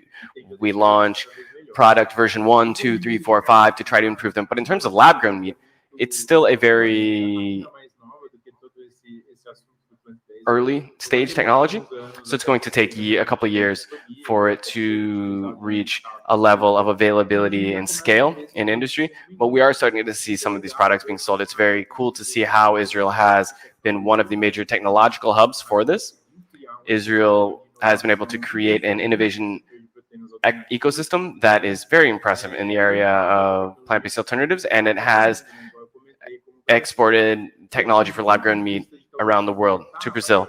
But in terms of this, where it is right now, it's going to try to produce beef, poultry. We have one company producing Wagyu beef. Wagyu beef, yeah. They're producing lab-grown Wagyu beef. So there's a great deal of potential, as you said, for other things. GFI has an agreement with the state of Amazonas, and they're very interested in working with researching bushmeat and how this can preserve the Amazon. We have the manatee, for example, in the Amazon, and it's hunted a lot, even though it's illegal. It's poached because it's very slow. It has a lot of meat, kind of red meat. It's very delicious. People like it. It kind of seems like beef, and that's why they call it a peixe boi in Portuguese, which is fish cow, cow fish in Portuguese. So we could, for example, make manatee meat in a lab, and maybe we can research this and sell this around the world. It's something impressive, and I think it does have an aspect that impacts plant-based products because it opens up options for tastes. For example, instead of just eating beef, chicken, and something else, you can eat all the different tastes of the world, from vegetables or plant-based products that imitate meat and exotic lab-grown meat, or combinations. There's nothing stopping us from making, for example, the sausage that you make, one that had olives in it or blue cheese in it. So these technologies are great because you can start mixing and matching and producing products. For example, a plant-based sausage that tastes like pork, but it's mixed with olives, which is another whole vegetable, and you have a completely new flavor. I think it's just very impressive. The number of possibilities for taste that we have in the future, how many new things people will start seeing on their plates around the world, because technology lets us do this. It's a very open platform. And lab-grown meat it's an extraction. It doesn't cause suffering or death for animals. People ask me, Fabio, you're vegan, are you going to eat it? I say, yeah, oh yeah, I'm vegan, but above all, I it's not that I don't like meat anymore. Once I understood the impacts of it, I gave up. So I quit meat. This is a conversation we had with the rabbis in San Francisco, with major companies in the sector, discussing if this would be acceptable. There's no death, there's no suffering. So can I eat this kind of meat now? Can vegans or people that quit eating meat, could they eat it? Or how does this work? This is one of the major challenges or discussions that we will have in the future, driven by these new technologies, and they're decisions that we'll have to start to make as a society.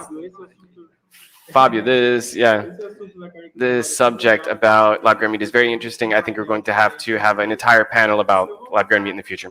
So let's go to our closing message. What would you say to people who are thinking about getting into this sector, or people that are in the sector, and then we will say goodbye?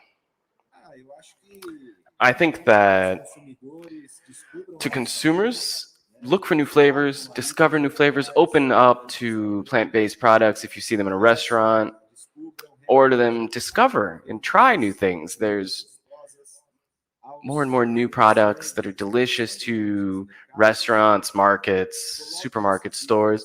Put these items on your menus, in your portfolios, on your shelves. You're going to get more clients. You're going to find new clients.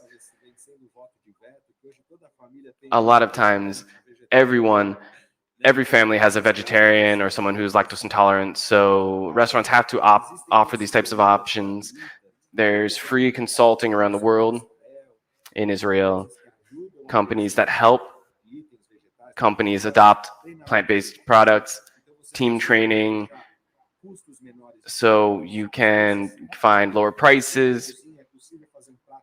Using what's in your kitchen, you can make a delicious plant-based plate. Use different seasonings, new tastes, new flavors. Here in Brazil, we have a wealth of types of beans.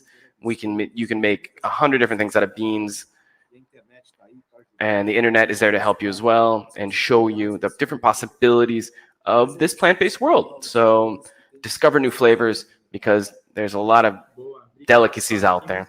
Thank you, Fabio. Anyone that needs help getting into the sector, talk to us. We have a unit in Brazil, the GFI. We have an office in Israel. It's been a pleasure to talk to you, and it'll be a pleasure to work with you. Fabio, thank you for talking to us today. It was a pleasure. It's always great to talk to you.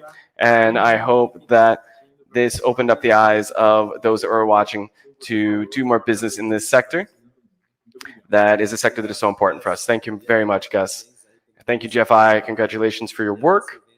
And this event has been great. I thank you for inviting me. Thank you.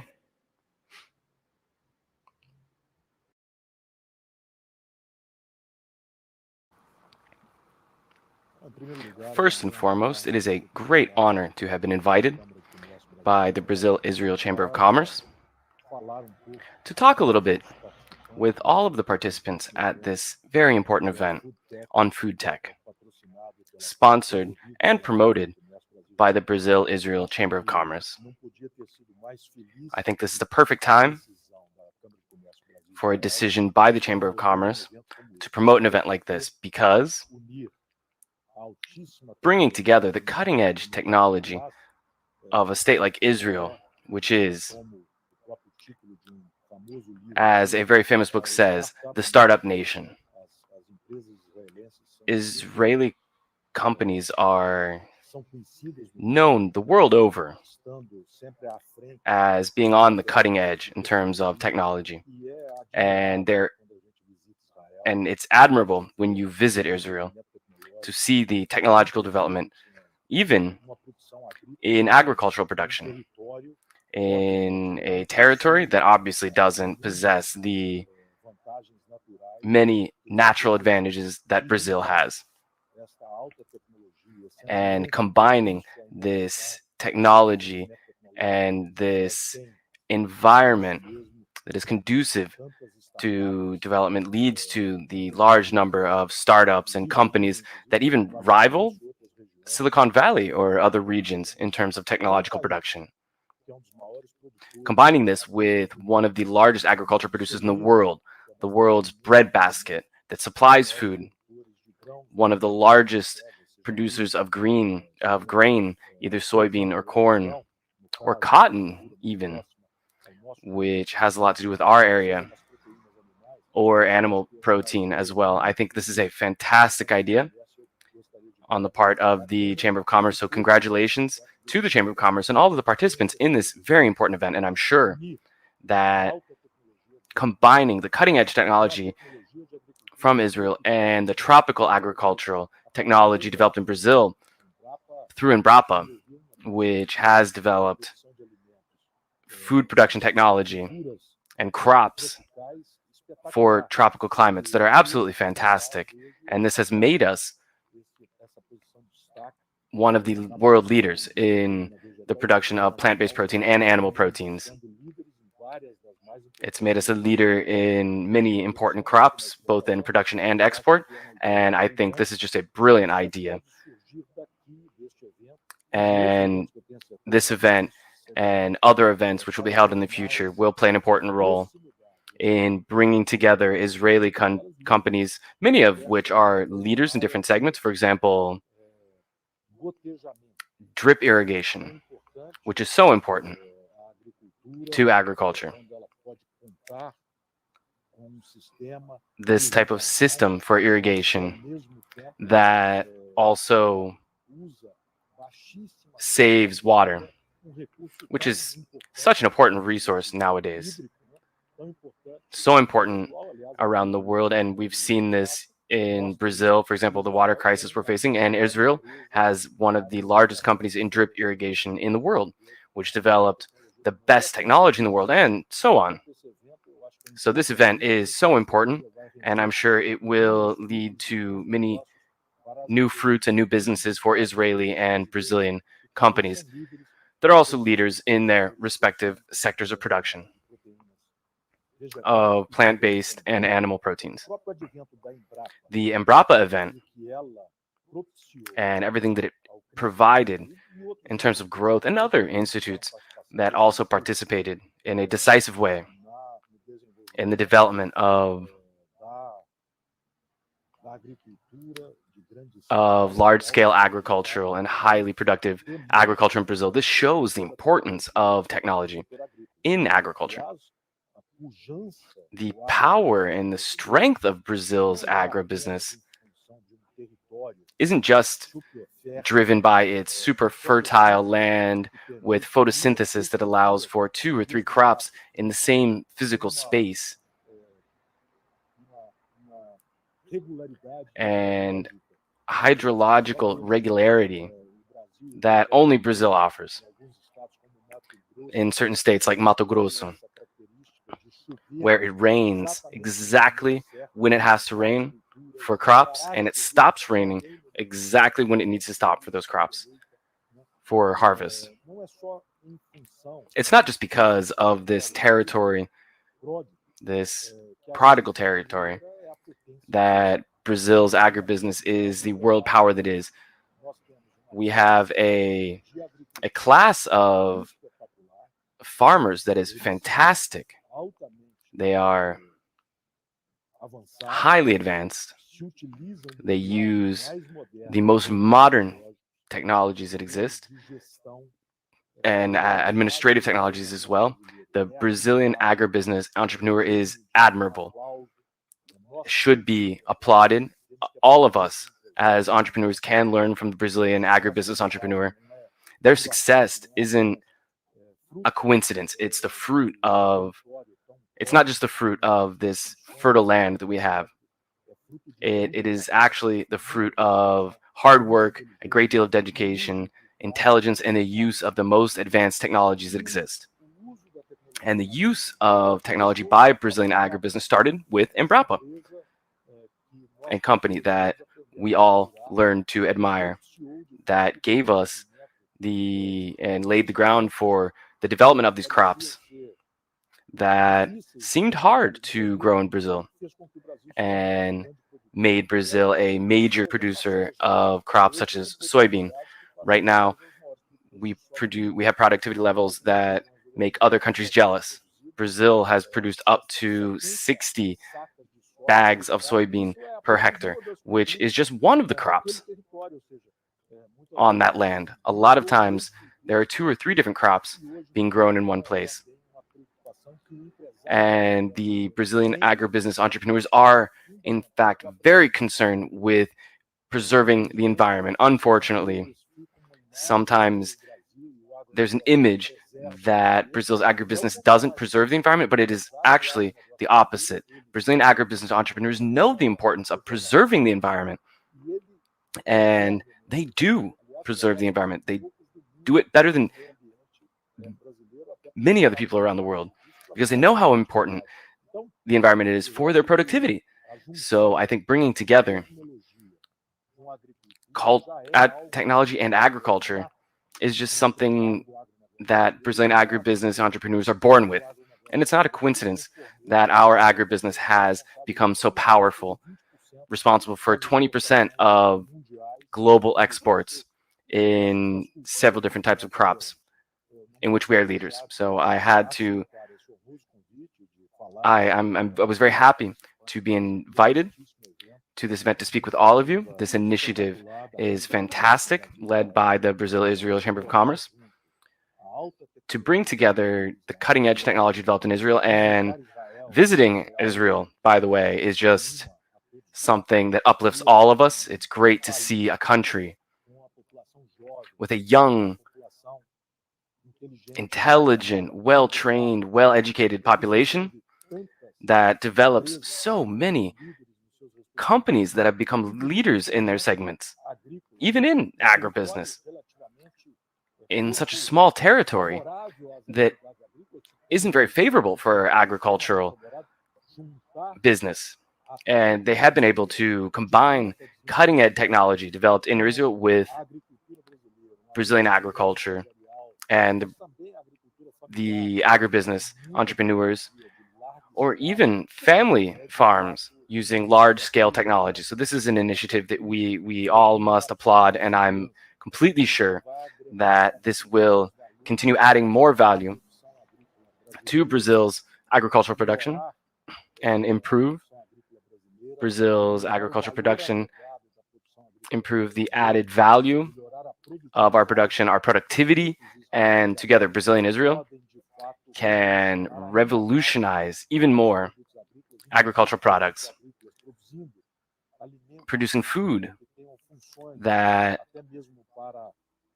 have different functions to care and cure different diseases that are very common